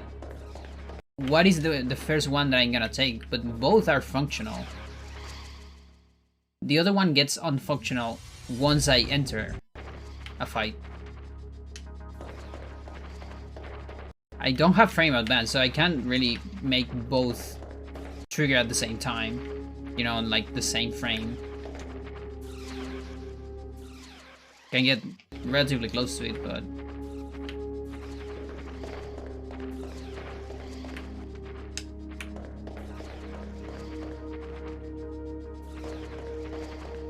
They're almost together.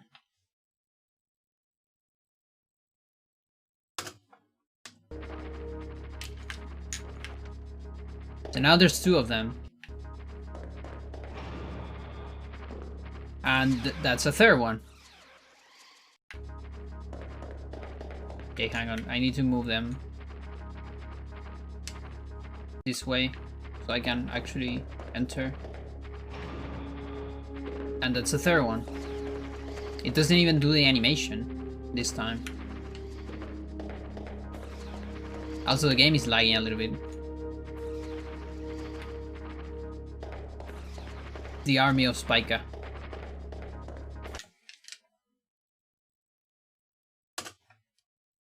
So it should be one more, because I actually killed one, right? And that's a 4-1. Hang on.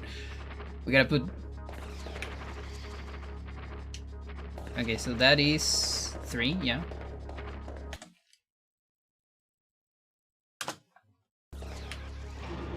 No.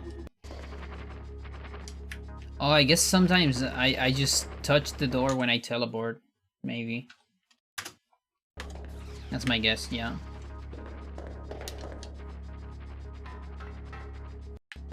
Yeah, I want to see, like you said, if we're going to deplete the spawner. Okay, go this way, please.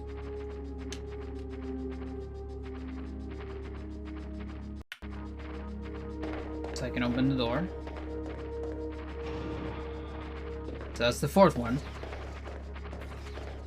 If I go again here, there shouldn't be more. Okay.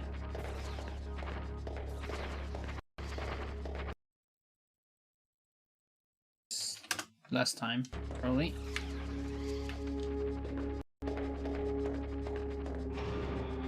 There's another one.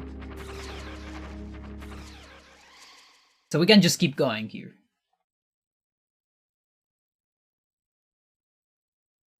Because there are 5 spikas on these spawners.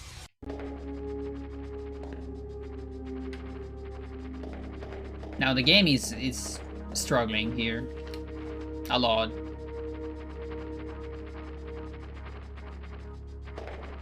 And it's still running on 60 FPS. It's just that I can barely handle all of this. Wonder when it's gonna crash.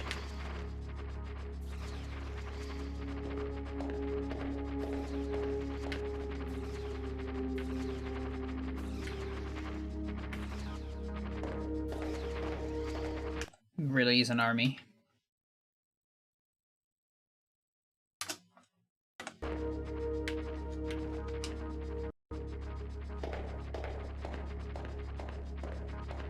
Looking like Area 4.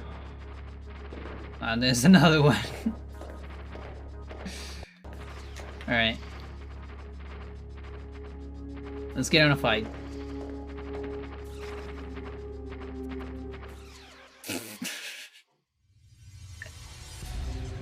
Oh my god. Oh, the game's... Oh my god, he's suffering so much. This is a normal speed. You can tell this is a normal speed because of how fast this menu moves.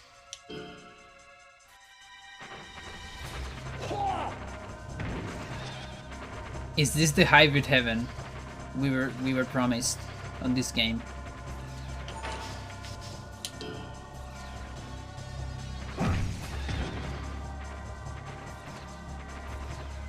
Is this the paradise that Master wanted?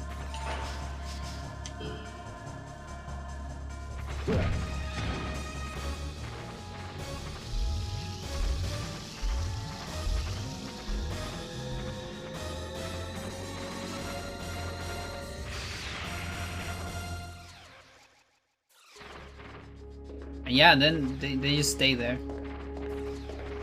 Again, you're not like allowed.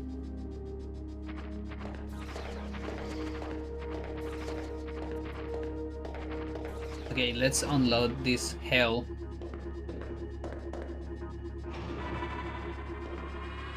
Counter seems fine.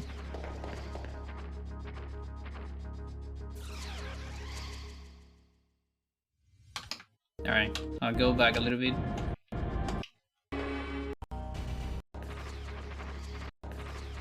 I guess here.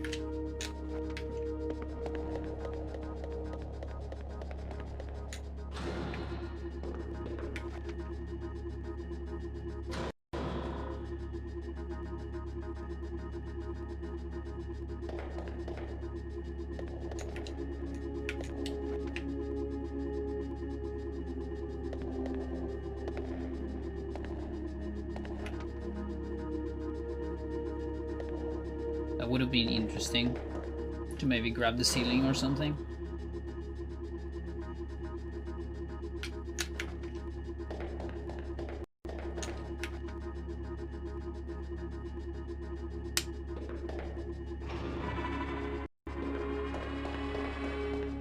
Okay, so something I want to check.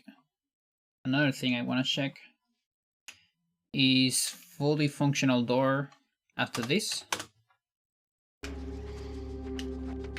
So this door normally has a lock.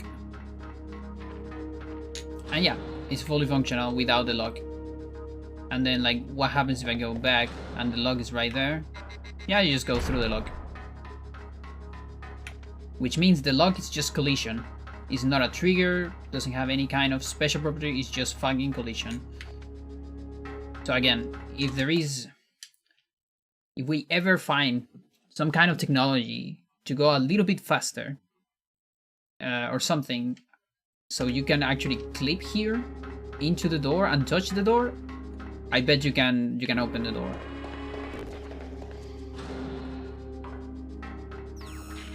It's actually easy to check.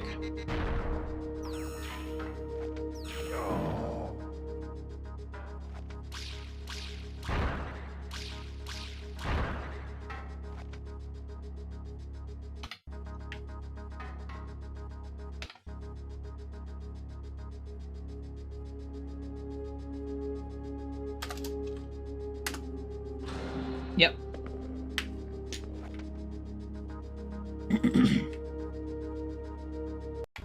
Nice.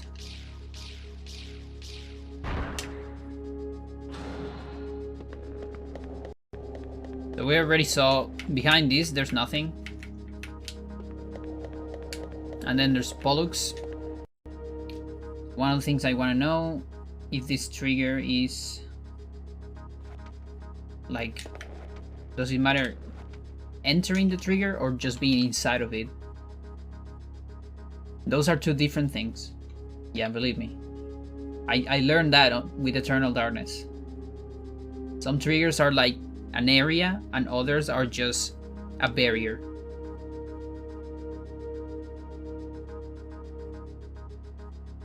But I guess all of them are areas, but I guess one is an area and the other is kind of like a volume, you would say. Okay, I think this one is an area, like an entire volume. It doesn't matter where you at. 50 maybe? Yeah. It activates from anywhere inside the circle.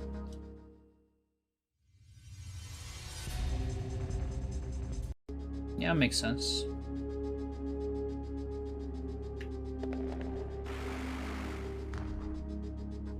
Now, tell you what.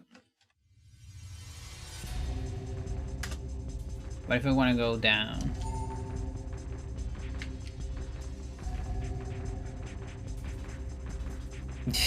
Okay, so this collision down here is loaded.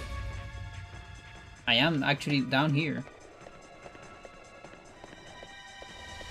The game is struggling.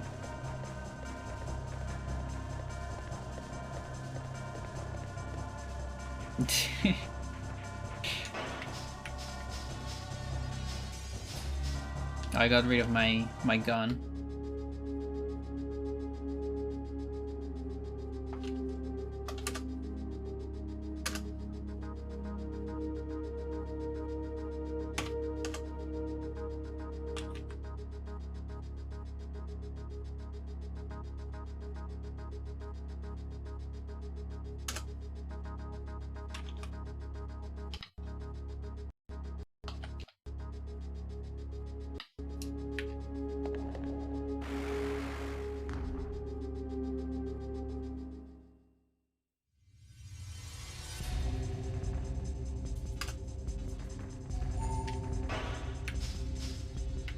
I wonder if bosses will shoot you from here.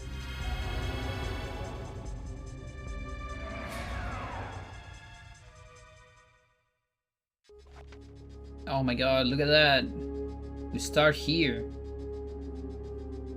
So again, just theoretical stuff. If you could find a way to make collision disappear during a fight and somehow getting to another room, then you can kill with a shot or a ring eraser and you are gonna be on the other room. getting on the box of the corner. Okay, so we actually have done that. My bet is you're just gonna fight from there. We do that on Fomahout, on area 8th. So, but we're gonna do it. So that is Z. 180 probably, yeah. Yeah, so you're just the box. And you can like clip out of it. And you can kind of get attacked, yeah. Oh yeah, I'm playing on hard, almost forgot.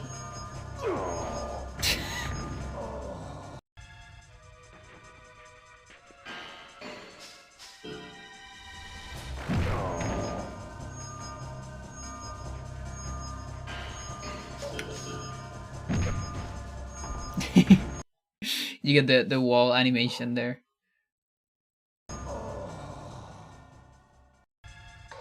And now what is interesting, I think the collision of the box, like on area 8th, you fall down. So I don't know if this collision, you know, it's... I fall down there, yeah. So the top of the box doesn't exist. It gets unloaded during the fight, I assume.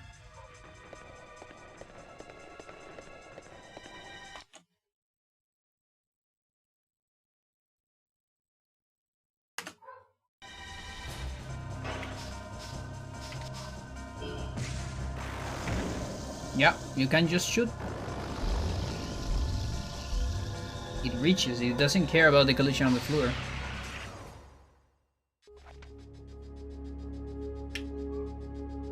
You probably even leave an item.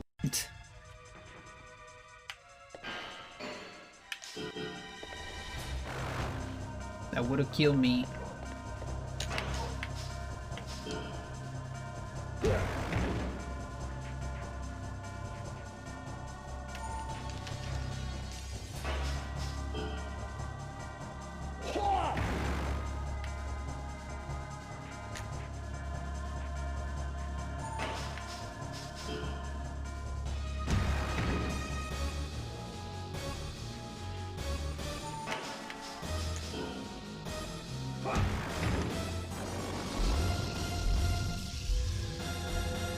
Just to be.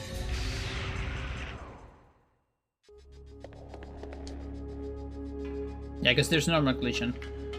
But so some collision disappears during fights. But not all of it.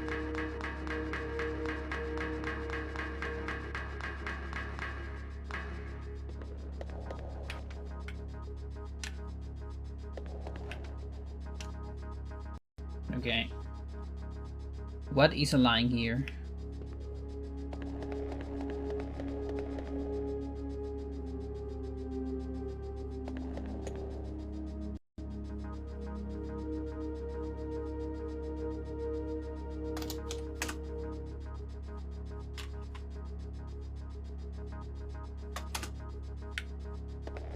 I guess this is a line?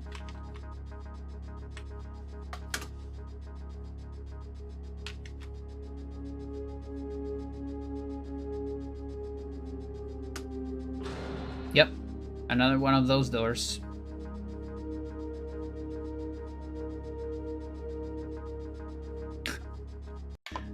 Cool.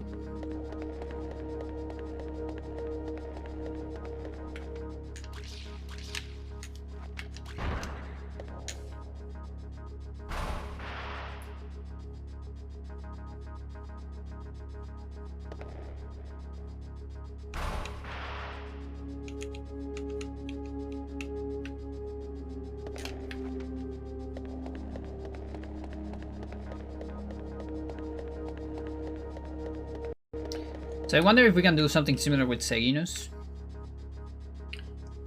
So this changes on both. Okay, so this is, I think this part is disaligned.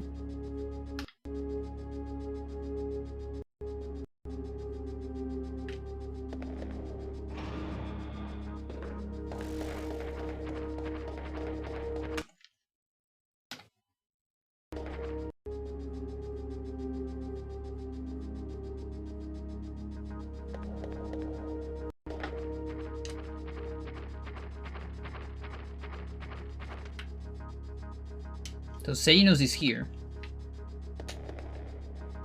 Right there.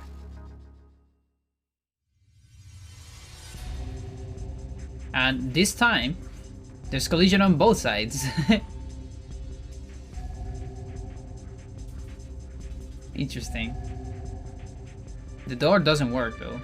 I think it's trying to grab me. I bet it's trying to grab me. It just cannot do it. And so there's wall collision here. Is that gonna prevent shots? Do they care about that?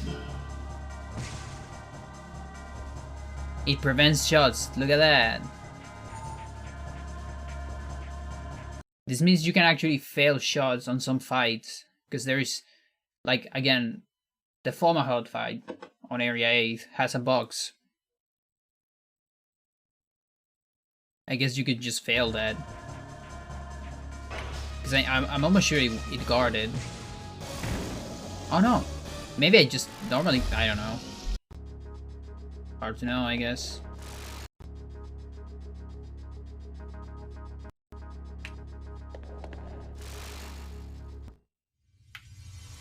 Yeah, maybe I just failed it, you know, like normally failed it.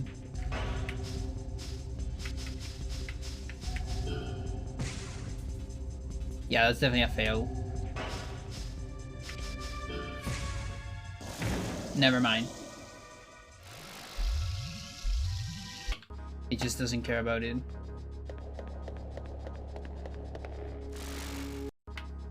Yeah, you wanna move it?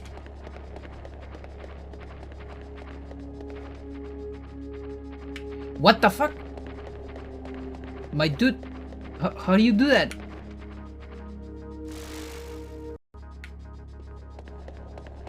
How do you clip?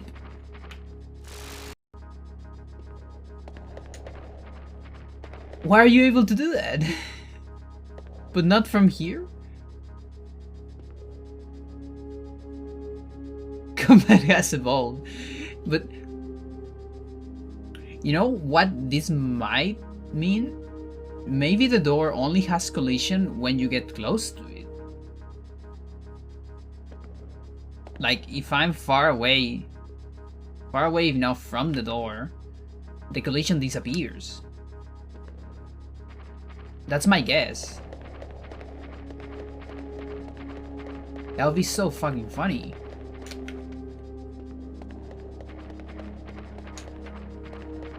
And now we can fight here.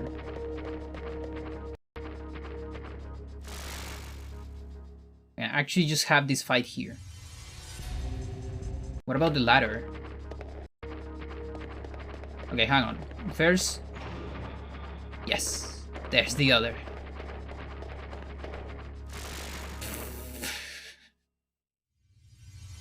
Oh my god.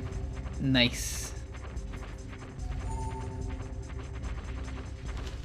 Oh, this game's so funny. Also, the trigger of this fucker is so tiny. Like, I can be so close to it, look. I'm gonna try the ladder.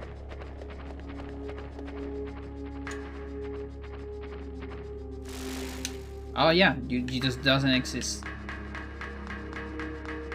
You doesn't exist. Just like that.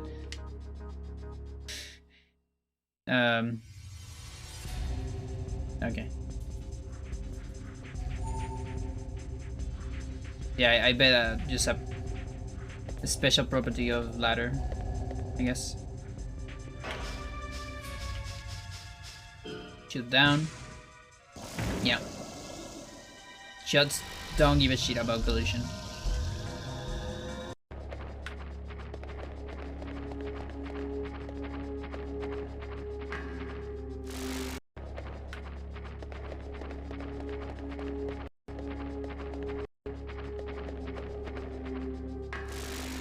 Oh.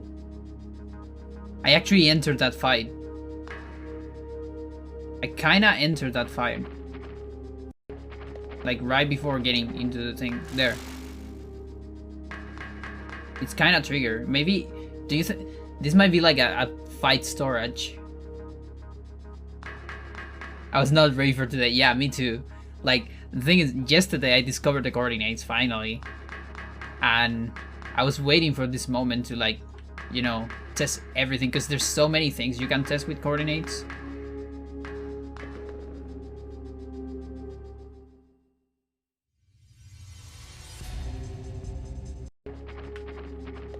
It would be so cool if this is some kind of fight storage.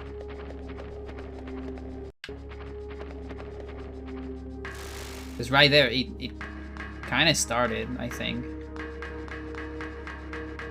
So now what I have to do is I have to do a ladder clip.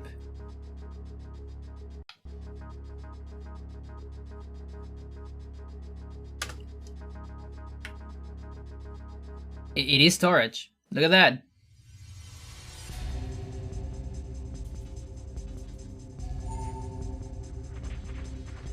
So the fight is just gonna activate the next time I get out of the ladder. Holy shit.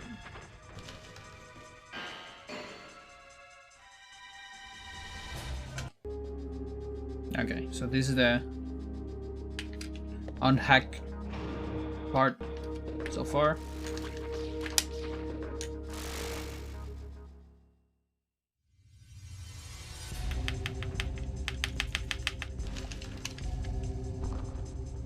Good. No. I will die from your shenanigans. This is hard.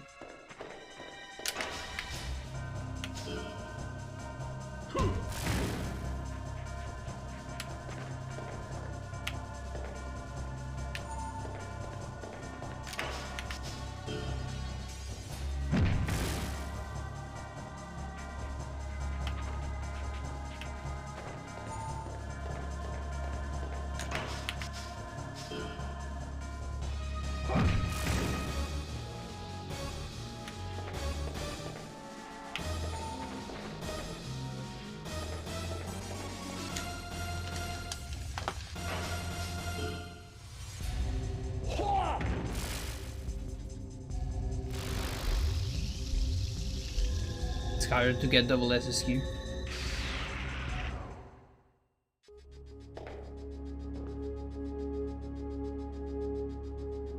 Yeah, so those little items on the floor also unload when you leave the room. Now this next chunk is most likely loaded. Maybe without the elevator.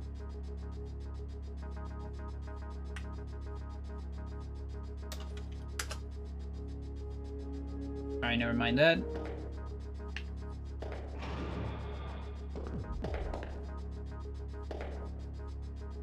It was 500. Why did I fall?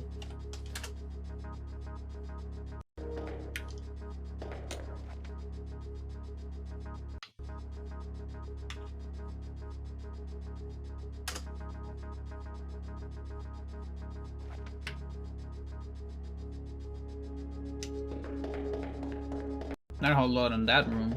Elevator is on the next one.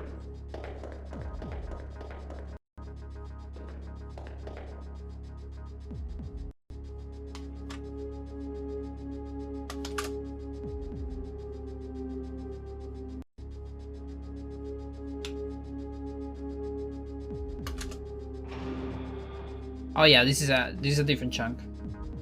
That makes sense then. It's completely unloaded. There's nothing behind this actually.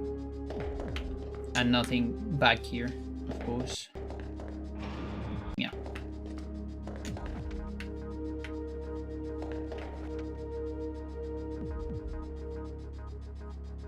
Okay, just the regular check on the ceiling.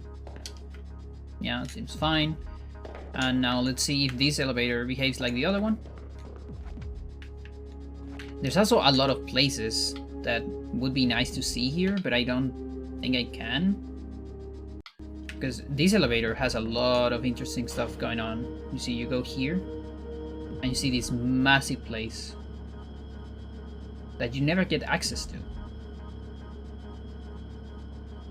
just there. And then you're here.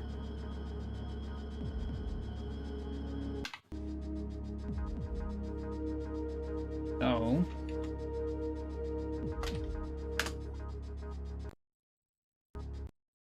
where is that?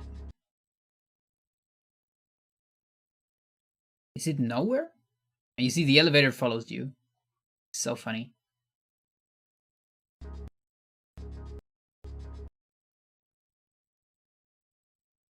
Like maybe it's here on the left, like windows through the left, to the left.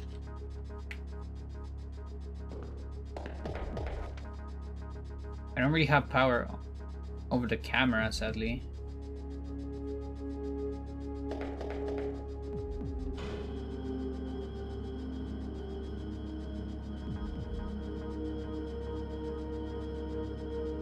Yeah.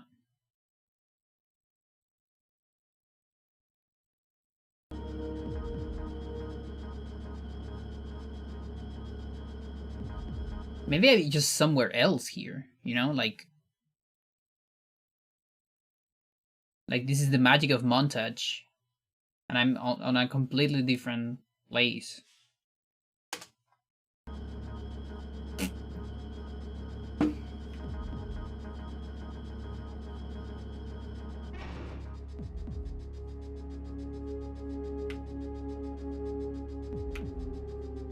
I am falling. Okay. Okay, let's see. Z is 500 something. Okay.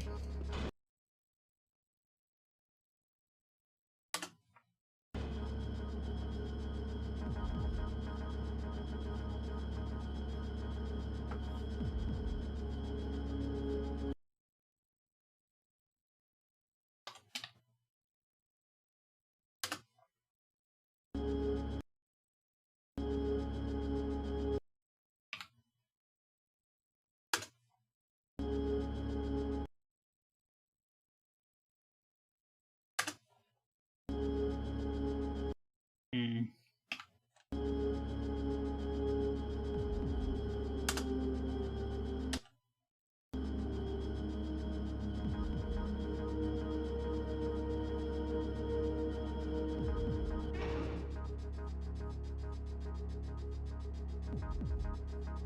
Yeah, this kind of doesn't make sense.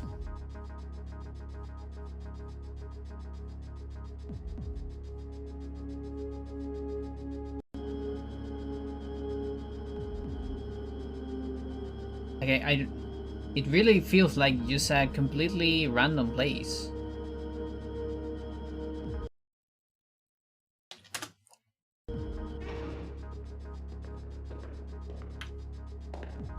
All right, let's try that. Like teleport just a little bit. So 500. Oh yeah, I need to go a little bit farther to reactivate it. Okay, so we're on 560. Right? 600 is behind it.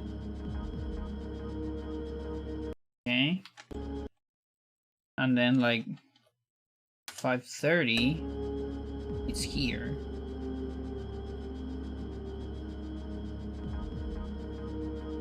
Okay.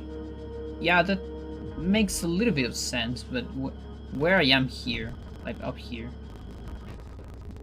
Okay, I guess it does make sense.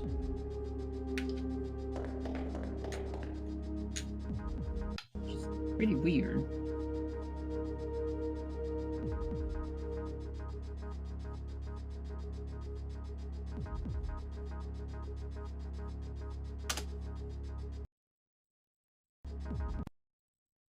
Okay, that part seems to be it.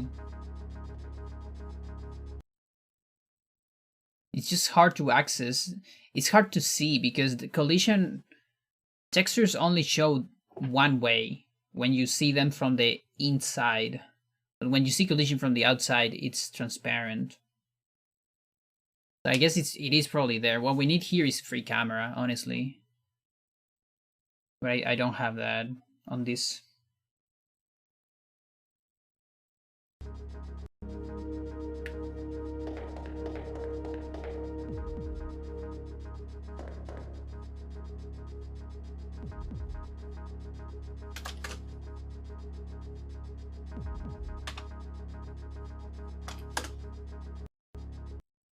Yeah, it seems to be this way then. Okay, sure.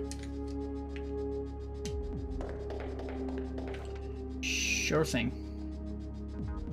Are we aligned here? No.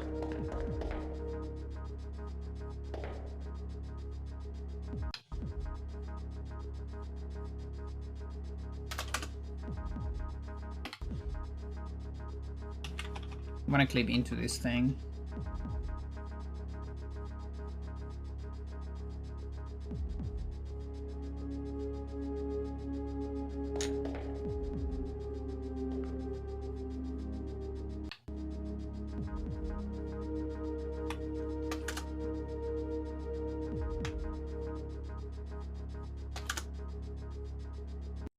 No, never mind. We'll wait for an aligned save capsule.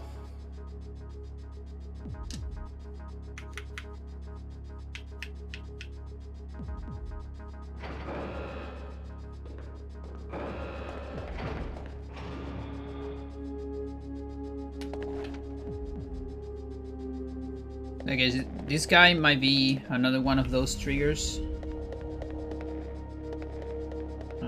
Minus, okay. Okay, I bet every trigger is just like that.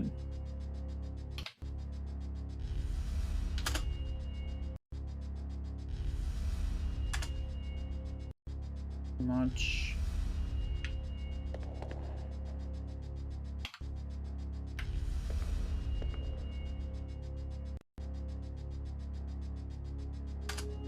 Yep.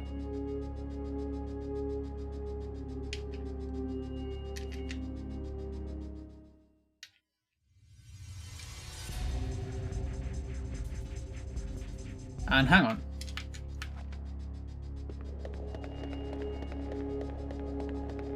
This is a different chunk. Yeah, it is. Okay.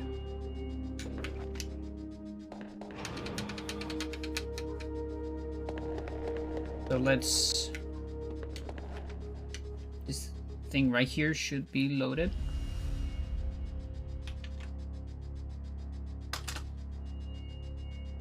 Okay.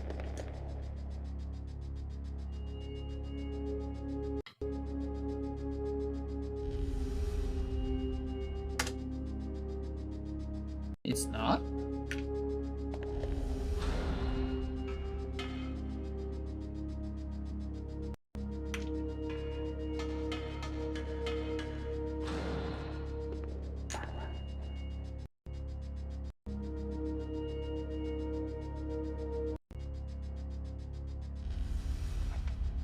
There you go.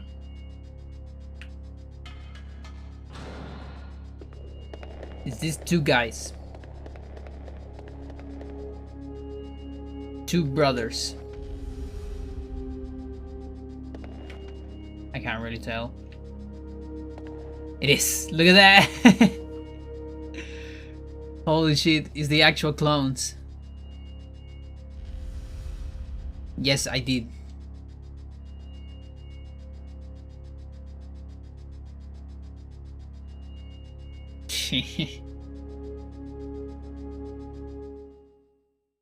That's a crutch. That is probably a crutch. Or a soft lock. It's a soft lock because I was able to... But it was just frozen there. Okay, so this one is not as easy as the others. Probably because of the cutscene, I would say. Something going on with that cutscene.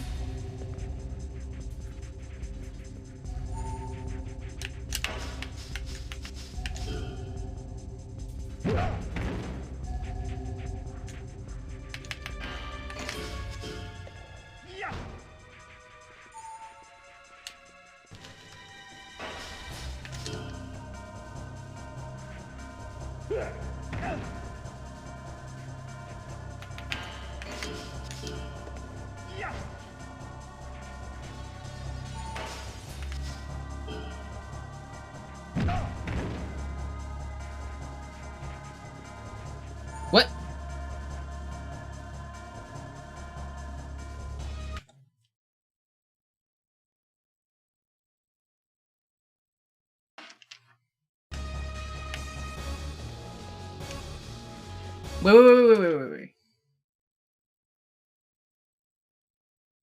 This is this is because I clip into the room. He's just out of here. He's completely out of here. And he's out of bounds. Dude. No, he's not out of bounds. What's going on, my friend? Okay, so I think this guy has the look of terror. Yeah, exactly. Oh my god, he's afraid. What's going on? Okay, this is okay. I think I kind of know what's going on. When this guy is low, I think he backs up and uses a recovery item. I'm almost sure. I think it's on my behavior spreadsheet. So my guess is because I enter, like, the other room's still loaded, and I just teleported inside of this. That probably fucked up the AI of this fucker. Clone Man. No, Clone Man doesn't have anything of that. No, it does. Life Charger S. Yeah, okay. So he backs up and uses a Life Charger S. So he's trying to back up. You see? But maybe it recognizes, you know, the maybe the origin of the other room. Something weird. Because this is not normal, right? There's no way this is normal. I don't recall this at least. Yeah, he's low HP. So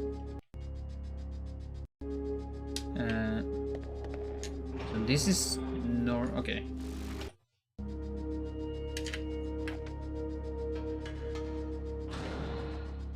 This is a normal entrance.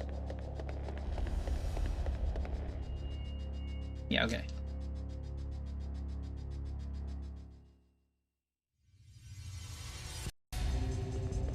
It always looks like he's hovering over the floor. Just kind of uncanny. You see, if you look at the shadow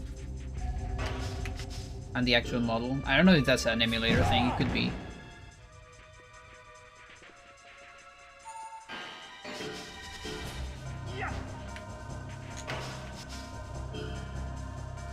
I don't want to check the HP.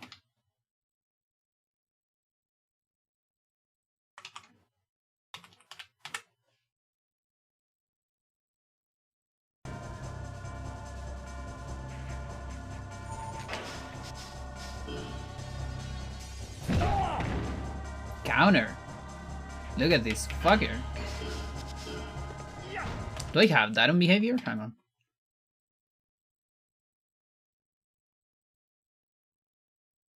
I didn't have that. Look at that. Yeah, a lot of the hybrids that do step do counter when they're full bar. I had no idea about this one though.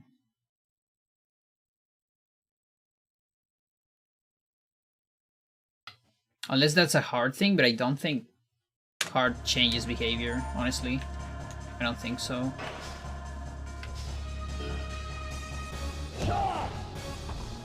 So he's pretty low now. So you see he's backing up. But he doesn't back up that much, you know? And he just barely backs up. Like, just that amount. Like, literally one step back. So I think it was something like that. The room origin or something just broke the AI.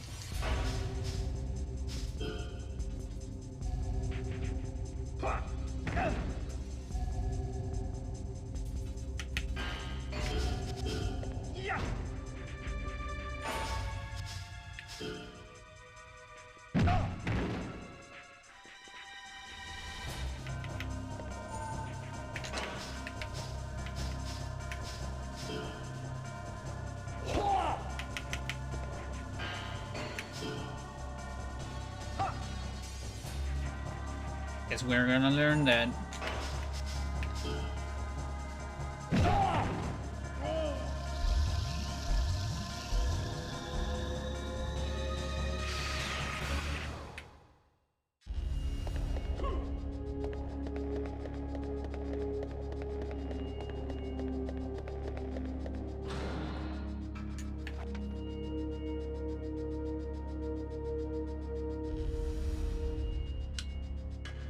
Anything to check here?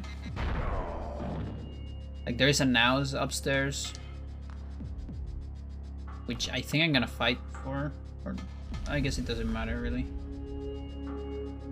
We can probably clip into the crates.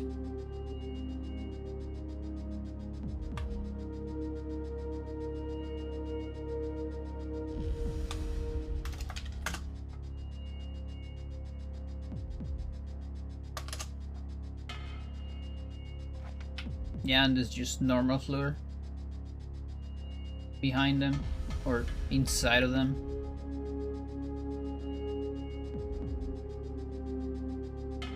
So my bet is that these big boxes are global items, and then the destructible box and enemies are gonna be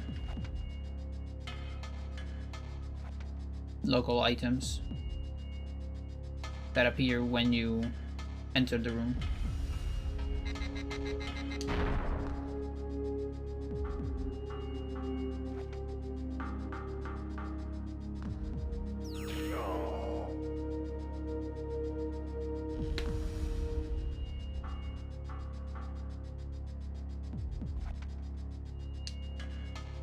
Come on.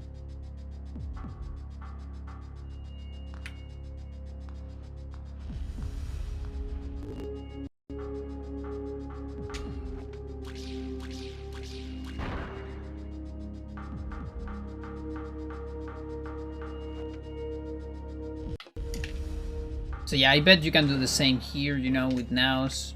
You can duplicate nows if you go back here.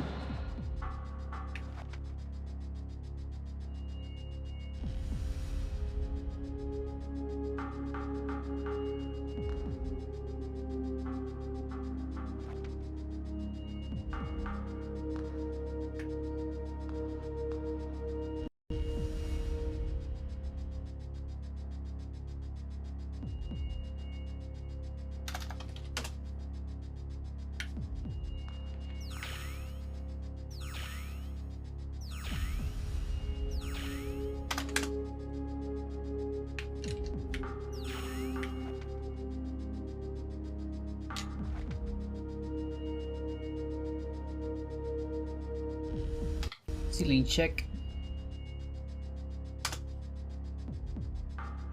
Okay.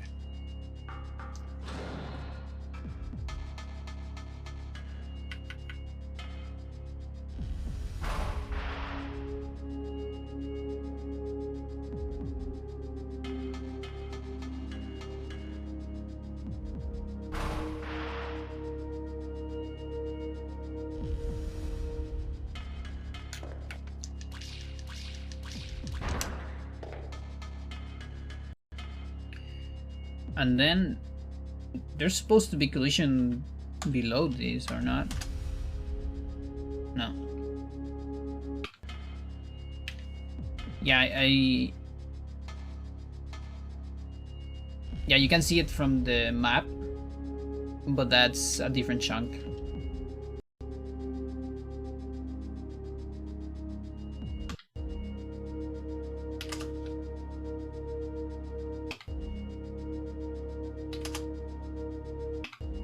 Cool.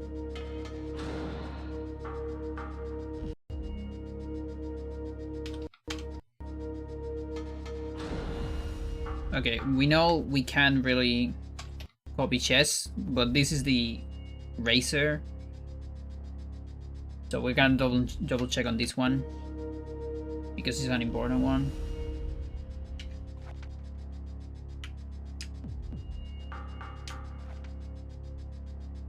It is loaded there.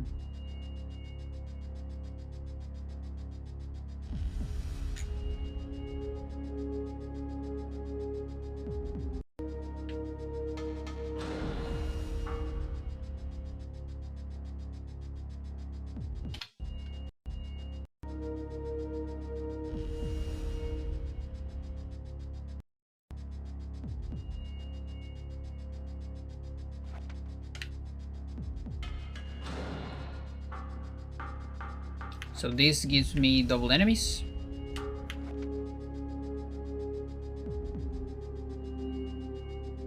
I think.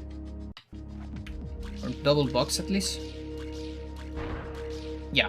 So the box is duplicated. All of these boxes are 2 times. So then what about the chest? There is just 1 chest. So no infinite racers with this technology. Sadly.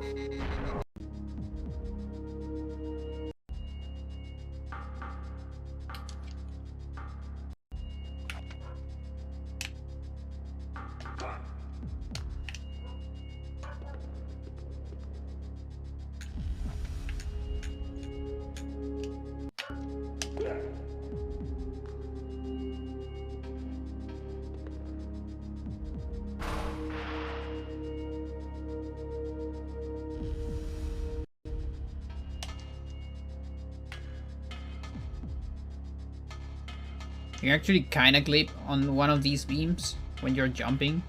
I think I got it in one of my Pvs. Just because the collision is so small. So you get like very weird movement on them.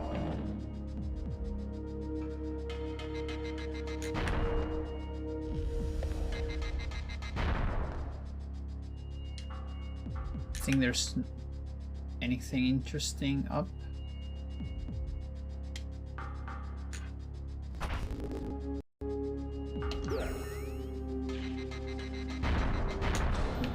Okay.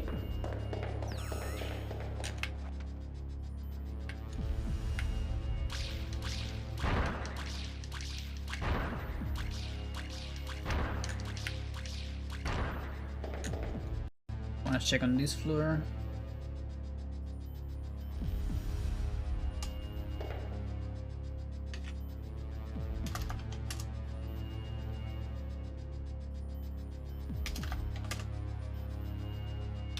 Come on.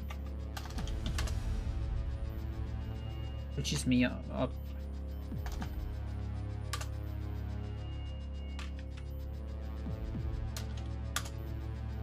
Okay.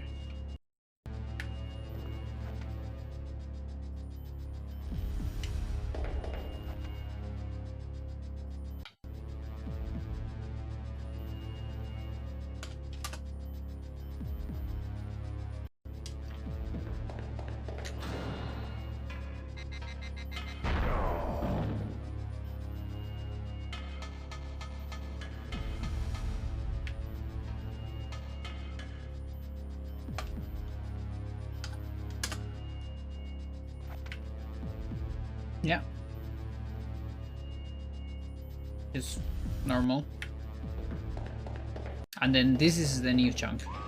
Yeah.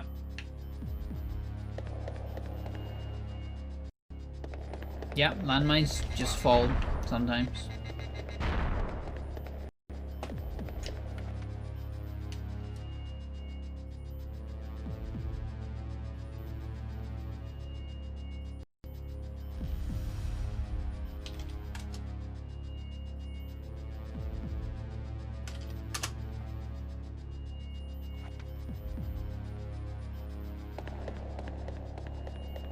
No spike.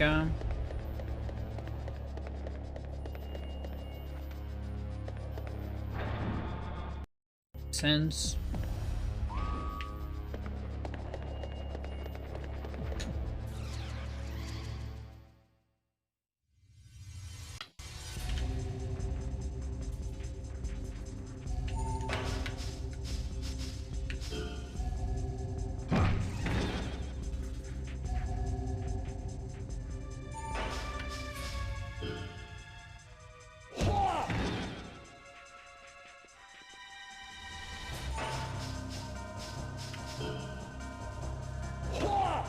No.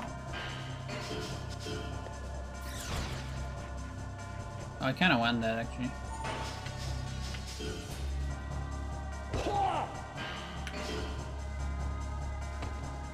No, I already have that one.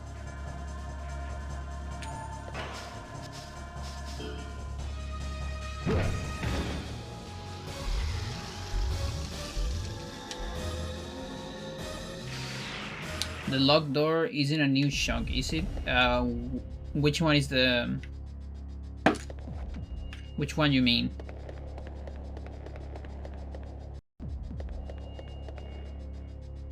To get to Procyon... Passaginus. No. No, that's this exact same chunk. So if there is a way to clip, there's probably... Like, we can probably avoid this. I'll check that.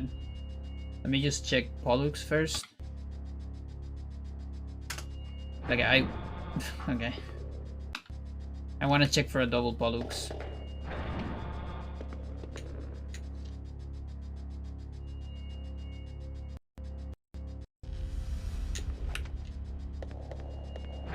To see what happens with the hybrid that is above.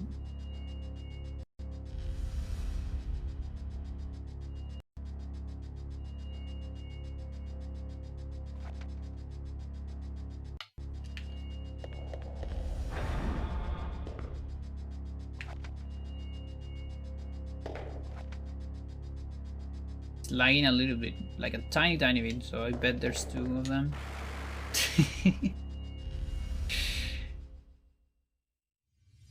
They clone so fast.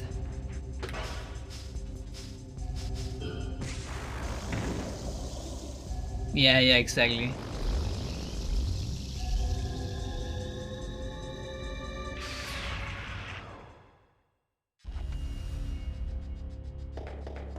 And yeah, I guess this one doesn't exist.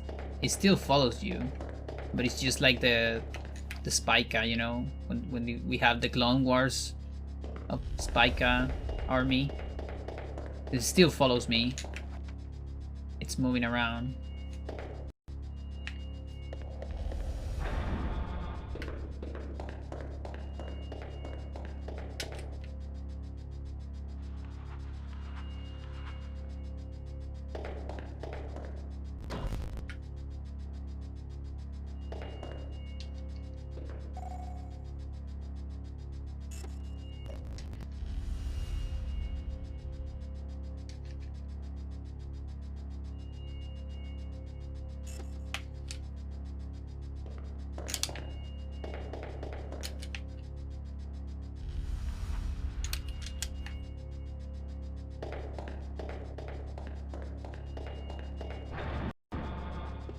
Okay, so this one has a nose, but I don't think there's any interesting collision or something. There's the boxes.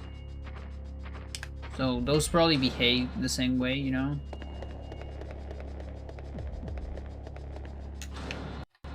And then here...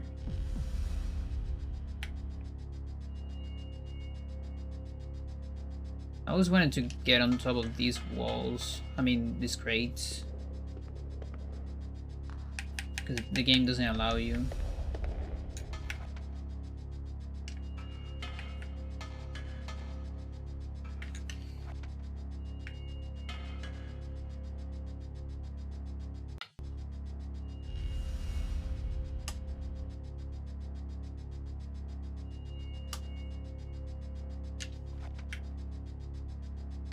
What?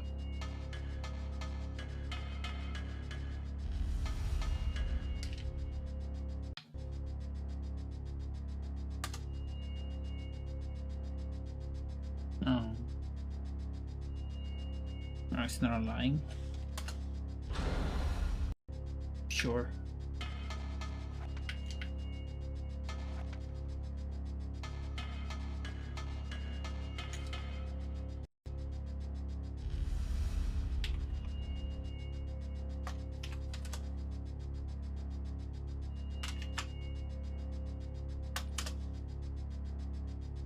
It's almost inside of it. There you go.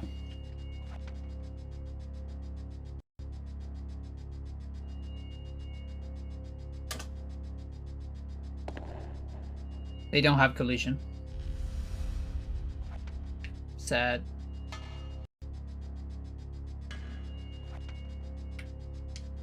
Not on top, at least.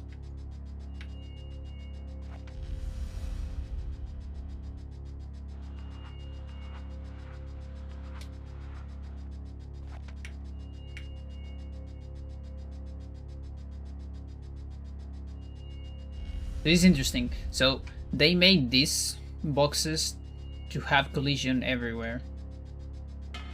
Like there's collision this way, for instance. But the other ones, so these are objects. This one is probably gonna be unloaded if I teleport into this room. But the rest are just textures with some collision.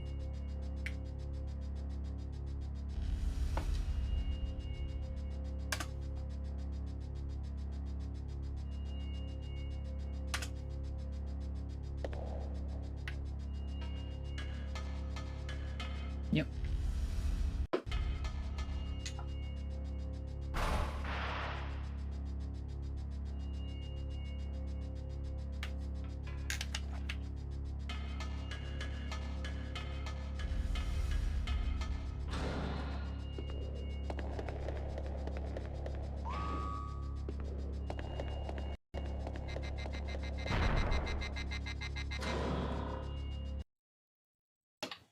Also, what about like it's getting completely out of here?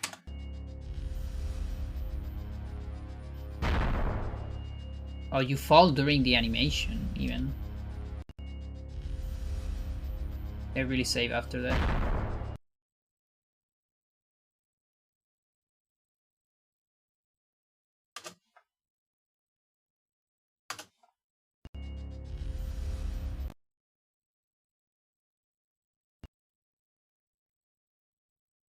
Fucking hell.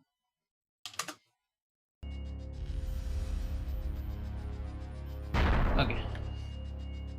That's better.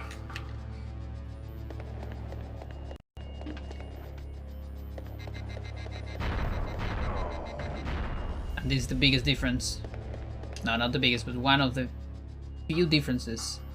On US, you can actually do this to avoid that stair, that mine. But on Japanese, this is not close enough. This is like around here, and there's just no way to do the jump.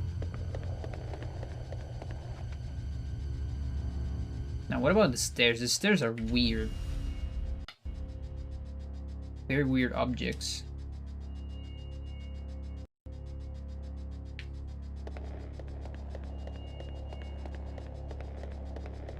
Nice.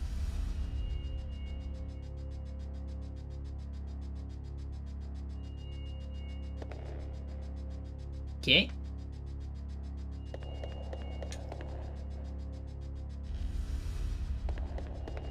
You can actually just walk on them if you avoid the trigger.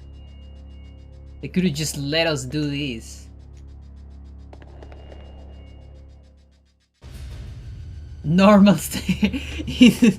Like, why do you have to program such a fancy animation? It's like, yeah, you know what? I programmed this shit.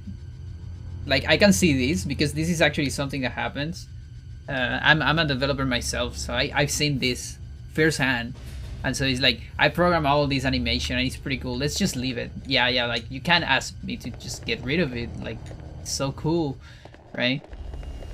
And then the other the designing member is like, no, we should really get rid of it. And no, but we gotta leave it. And then one just wins.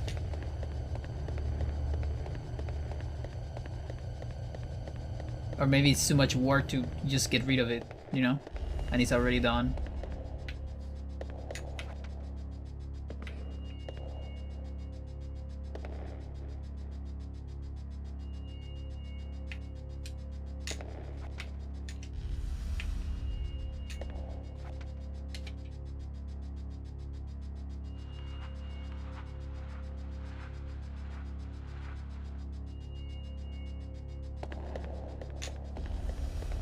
Oh, geez. That would actually save time, like a lot of time compared to this slow thing. If we could do a normal stair somehow.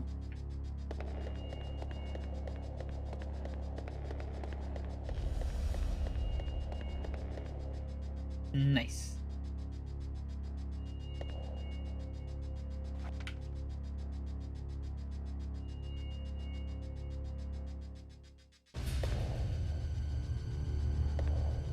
What if I trigger it from this?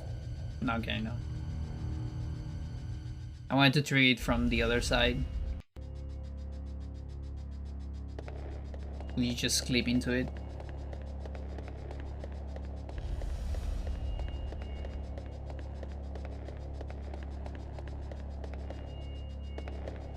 But yeah, who would have thought? It's just normal collision.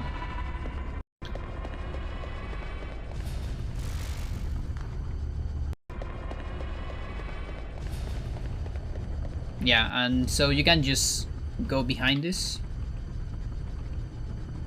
Probably.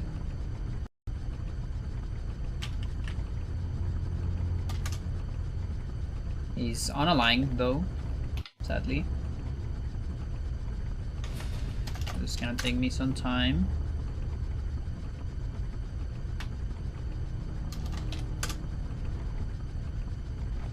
There you go. So nothing on this side. Lights are off.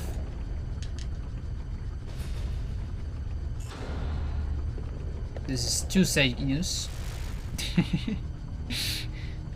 The other one's just gonna stay there, I guess. It's too afraid.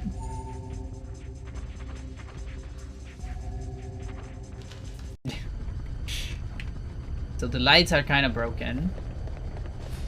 Now let's see if this door works normally. It does. Seems totally fine.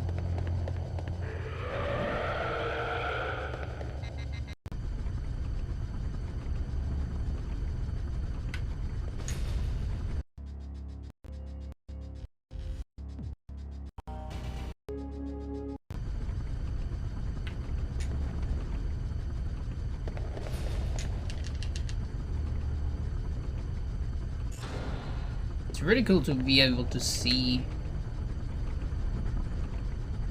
the position of Zainus here. He's not actually following you.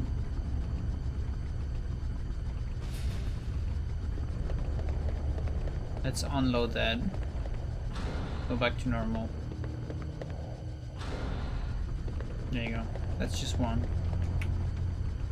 Yeah, this one never turns towards you. Yeah, I guess that's normal, actually.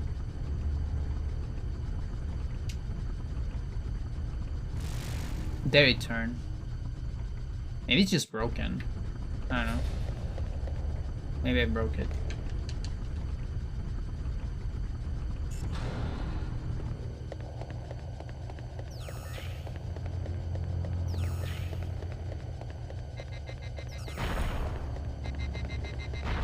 And now, of course, we gotta check Procyon.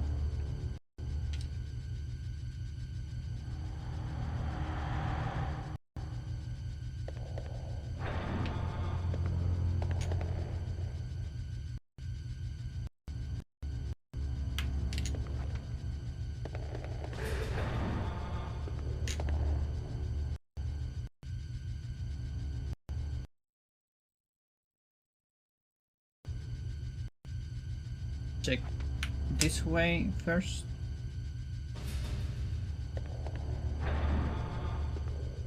No, actually, I want to check the other way first.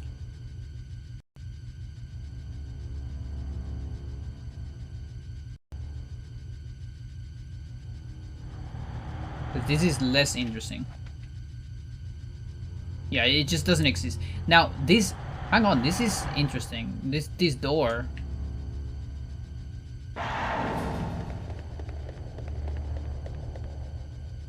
Hang on. Yo. This was the real interesting one. So if there is a way to clip into the room that doesn't load Procyon, and then you can just walk straight into this door and get smacked with a katana.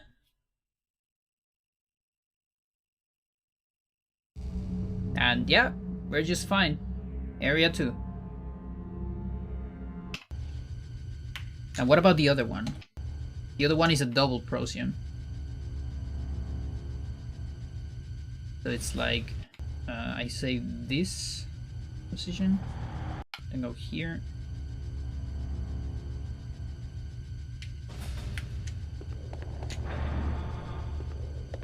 Oh, hang on, hang on. There's already something interesting. Or not.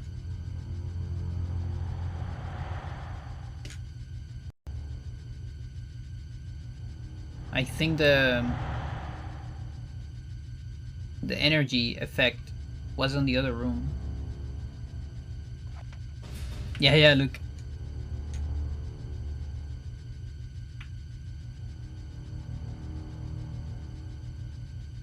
So strong.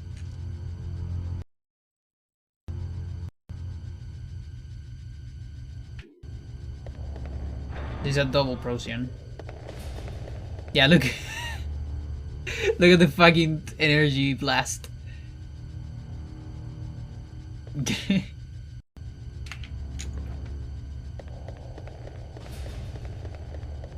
kinda like fades like around here.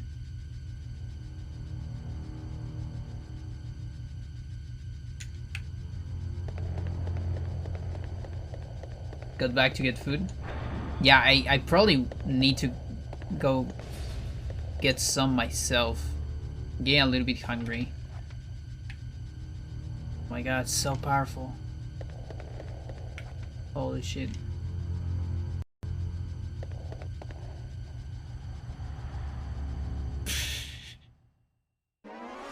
Nice. What the fuck? This one also keeps doing the thingy. No, this... Oh my god, this is so weird. So the other one has the energy around it, but this one has the pulse of energy in the floor. During the fight.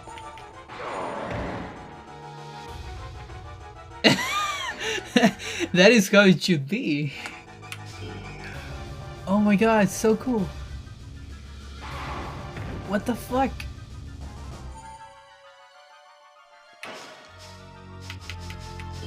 Look, it's so strong. I cannot kill it this way. Damn.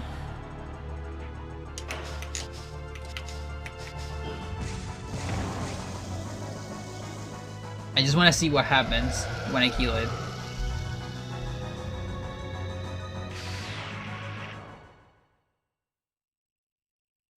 That's a soft lock or a crutch or whatever. That's what happens. But what the fuck? That was so cool.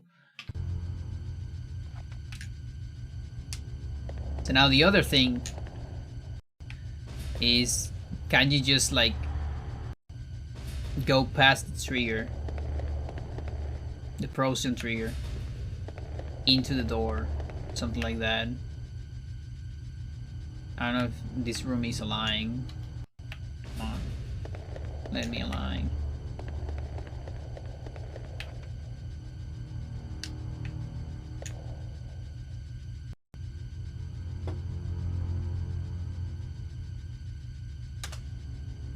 It is.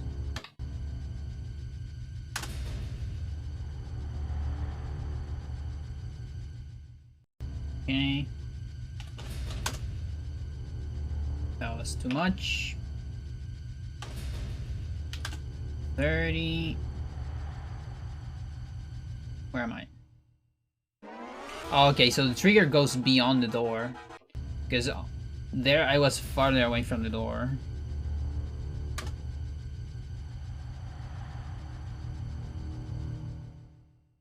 Okay.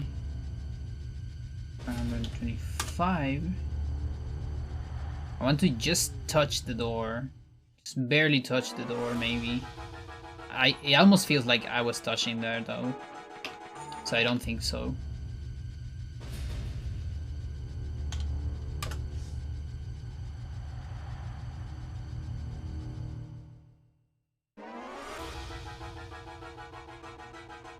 One more at 24.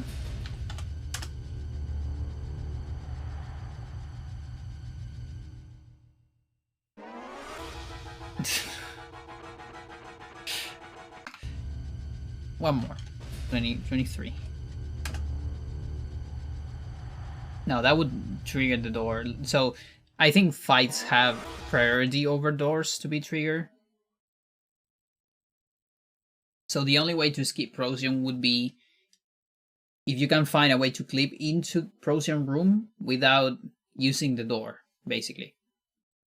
Because then Procyon is not loaded, and you can just walk straight to this door, and this door works. That is the cool thing. It's a functional door, even if you don't enter intended.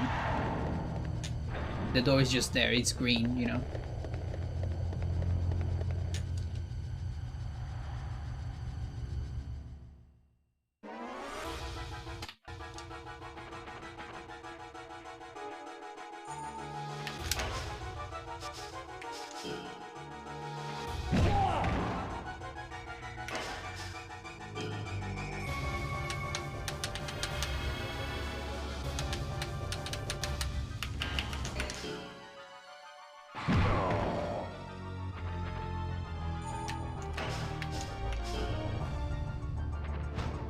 Oh, what a pro.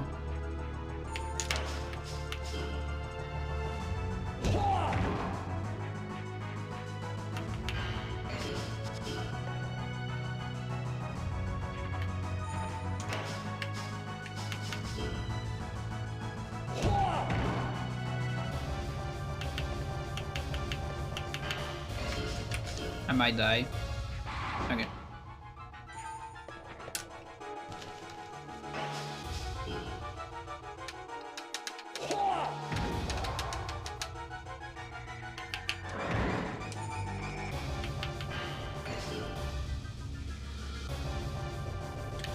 Okay, that's good because I don't want that.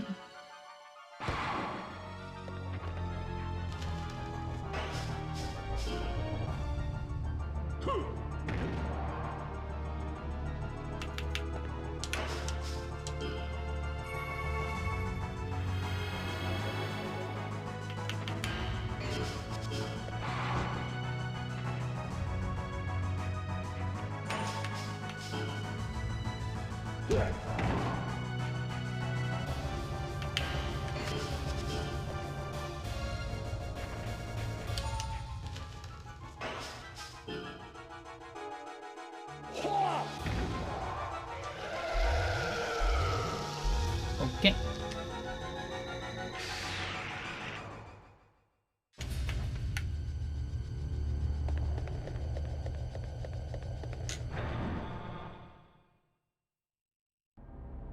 Did I just fall a little bit there? So here's another question. Do we have like the same variables here? Are these variables still, you know, like this is okay. This is massive difference. So I think these are completely different variables. If I look at the memory, yeah, this is a completely different region now. Doing a cutscene. Like an skippable cutscene at least. So I won't even mess with those variables. This could be textures, it could be anything. Probably crash the game. Just something completely unrelated. Now after the cutscene, they get into a different place. Okay. Yeah, I was not expecting that, but it makes sense. So now, so the variables I have are only for area 1, it seems. And it's a consistent area 1, like the way I get them, which is from current HP, which is my base, like the first variable I have. What I do every time, the offset is very consistent among a lot of variables, but not all of them. And so I can get current HP very easily on area 1, just getting hit once. And then from there calculate an offset, and everything else, or 95% of the variables I have the same offset. And that works with the variables, with the coordinates. but on area 2 they change.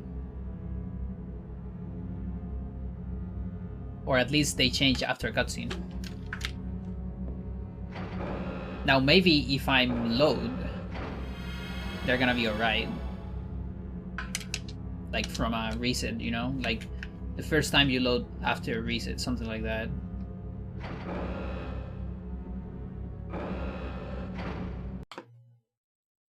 Let me just check that.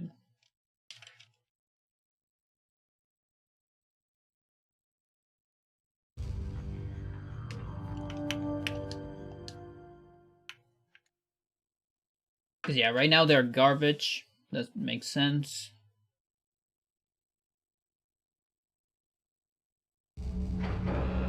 No, just completely different variables on area 2. Okay, that means I need to get them. Sucks. Because it's pretty hard to get these variables. Although maybe it's not that hard. Maybe they're closer in memory. There's a chance they're closer. Hang on.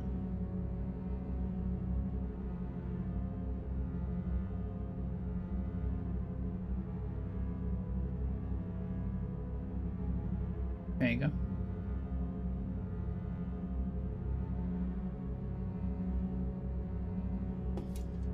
Gotta move.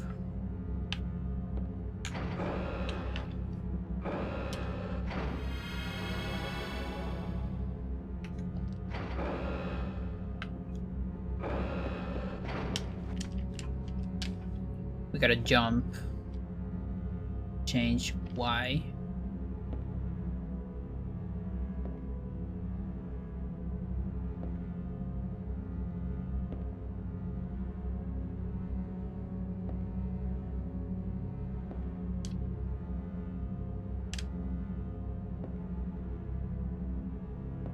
Okay, maybe let's go down now.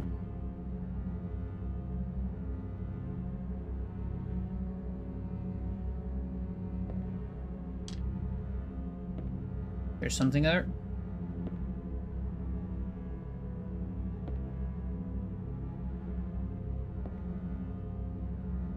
A lot of things here. It might be this. Unless this is the camera.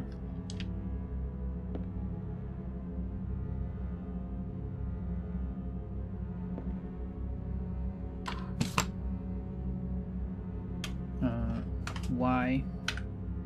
No.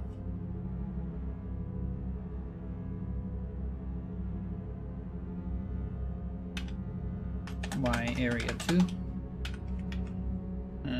Float. Yep. There you go. Okay, it wasn't that hard. So it's not that far away in memory at least. That's the cool thing about like pointers. They're usually on similar areas. They point to similar areas. You can find them manually like this. It's not that crazy of an idea to find them manually. Like by inspection. So yeah, that's very interesting. So this is X area 1. Look at that. Or I guess yeah, I need to find a way to sort this. I'm probably gonna sort in a different way, but it's fine for now. So then one of these, one X, X area 2, one is Z.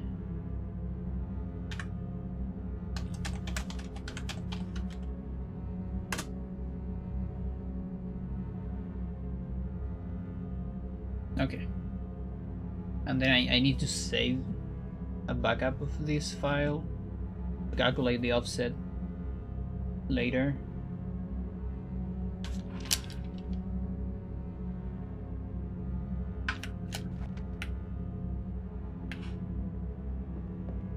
Okay, so this door It feels like I'm touching this door, so I don't think this is one of those doors that have a invisible collision over them.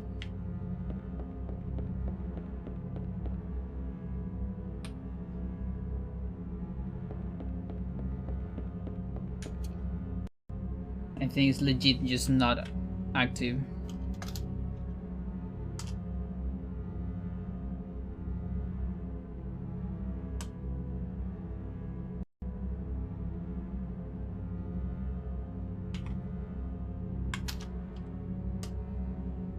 And there's nothing behind. As you would expect.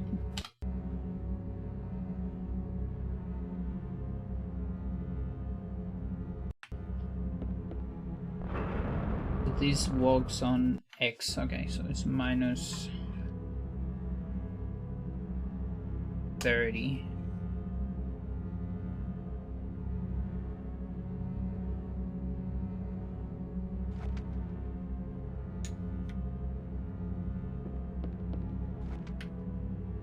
Yeah. Bros is not here.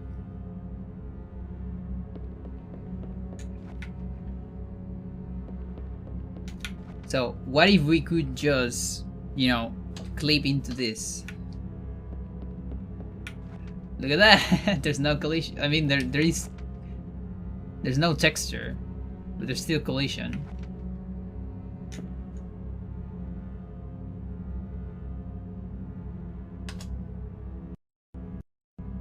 And there's no monster or anything like that.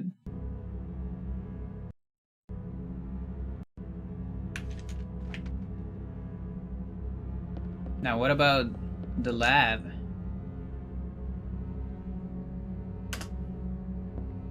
Look at that! And the chests are here. This fully functional chest. They're global. And we can get into the office. Look at what the fuck? And we have this music. Just the music of the beginning.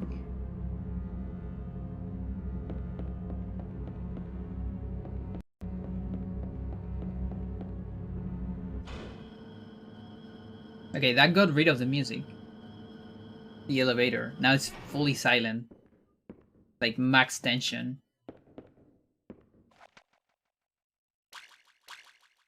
Dude, I've never seen this game silent in my life. Like with just, you know, like sounds. It's so uncanny.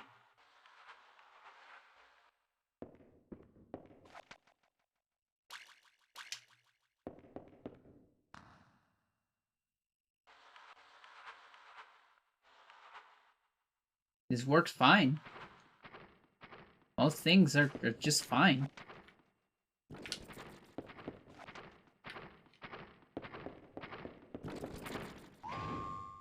So that's a sequence break.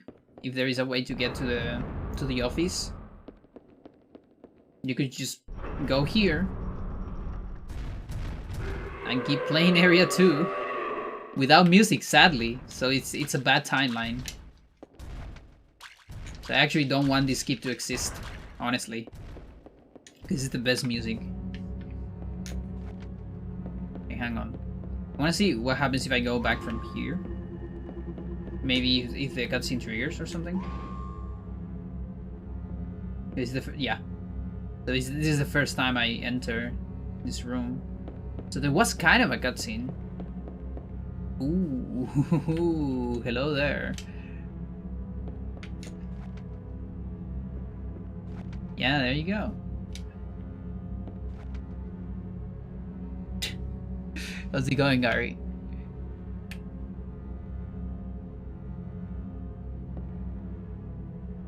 I bet the game tries to put me down there, but it can't. And so it just breaks. Kind of crazy that it didn't, you know, crash or anything. Now this is loaded.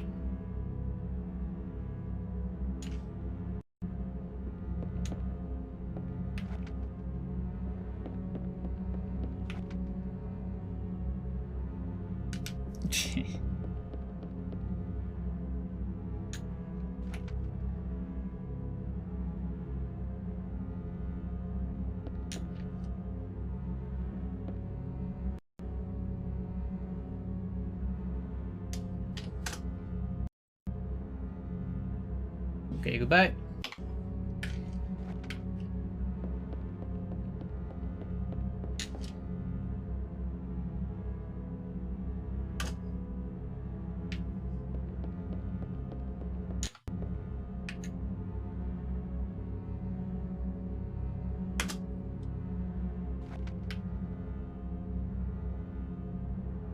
Are you ready for 2 Garys?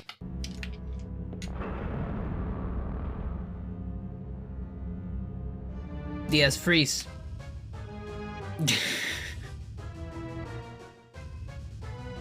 It's like, it's vibrating.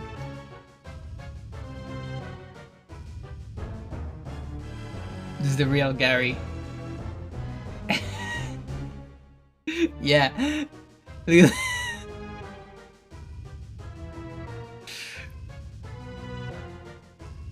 oh my god. Who is the guinea pig now?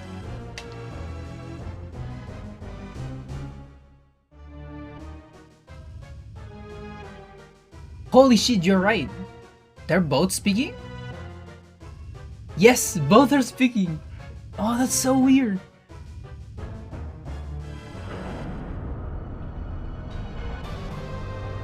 Okay, this is very interesting. The collision moves both. But I bet there's just gonna be one, or not.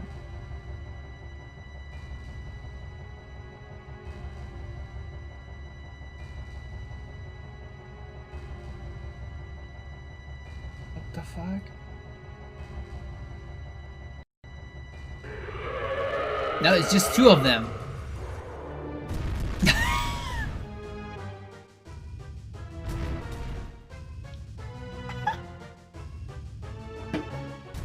He's just not over. It's like, no, dude, we gotta keep talking. It's not over yet. Hang on.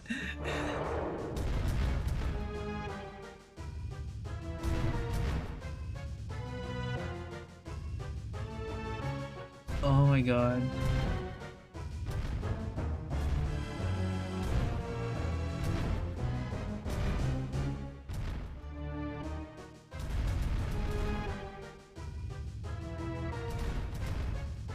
It's like, I'm getting bodied by the other one.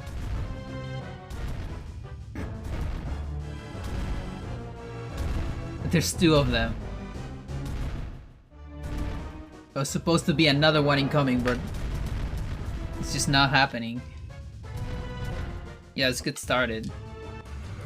There you go. Holy shit, there's actually 2 ones? Or is one of them like... I feel like one of them don't exist. I think both exist. Holy shit.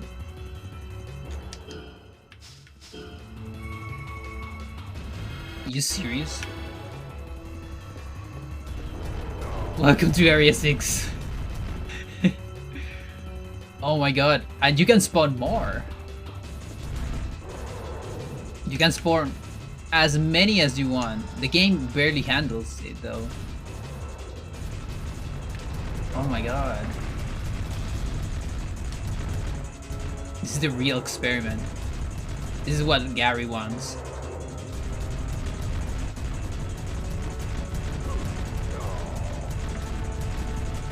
Holy shit. Yeah, there's a lot of lag though.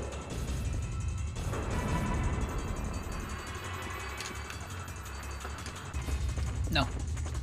Don't do it.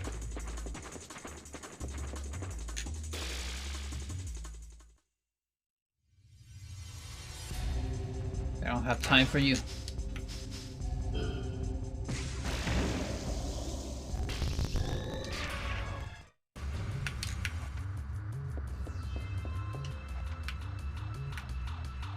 Okay, this almost looks like a force field to me, like collision.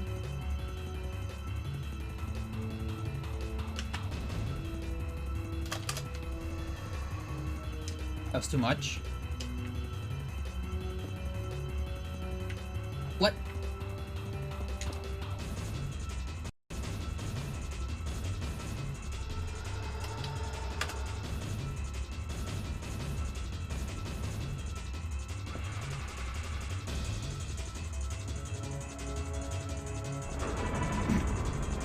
Okay.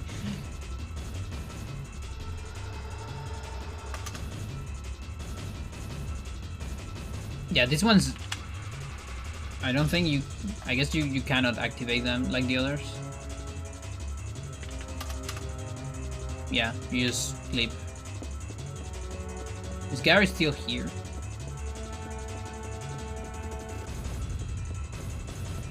No, he's not.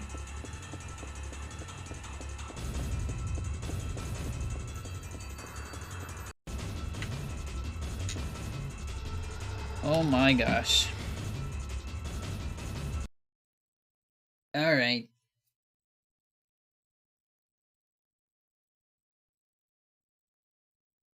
So, there is still a lot more. Like, this is like infinite. Because we're gonna do so much. But I kind of need to go, you know, to another BRV. And also, let me just check the time. I think I'm still fine. But I'm a little bit hungry. Yeah. We can just leave it here, maybe. Like, this was already a lot of information. A lot of stuff I need to put on the timeline, too. Yeah. And just not to, like, get overexcited too much, you know, like discover everything on one day, because that's might be too much information at once. But yeah, so we'll come back to this probably tomorrow. Actually, I think I might be able to stream tomorrow. Yeah, and hell, if I come back, it's just that I'm too hungry right now. That's the thing.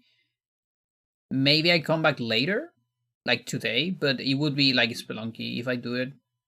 Don't count on that though, but maybe, I don't know. We'll see.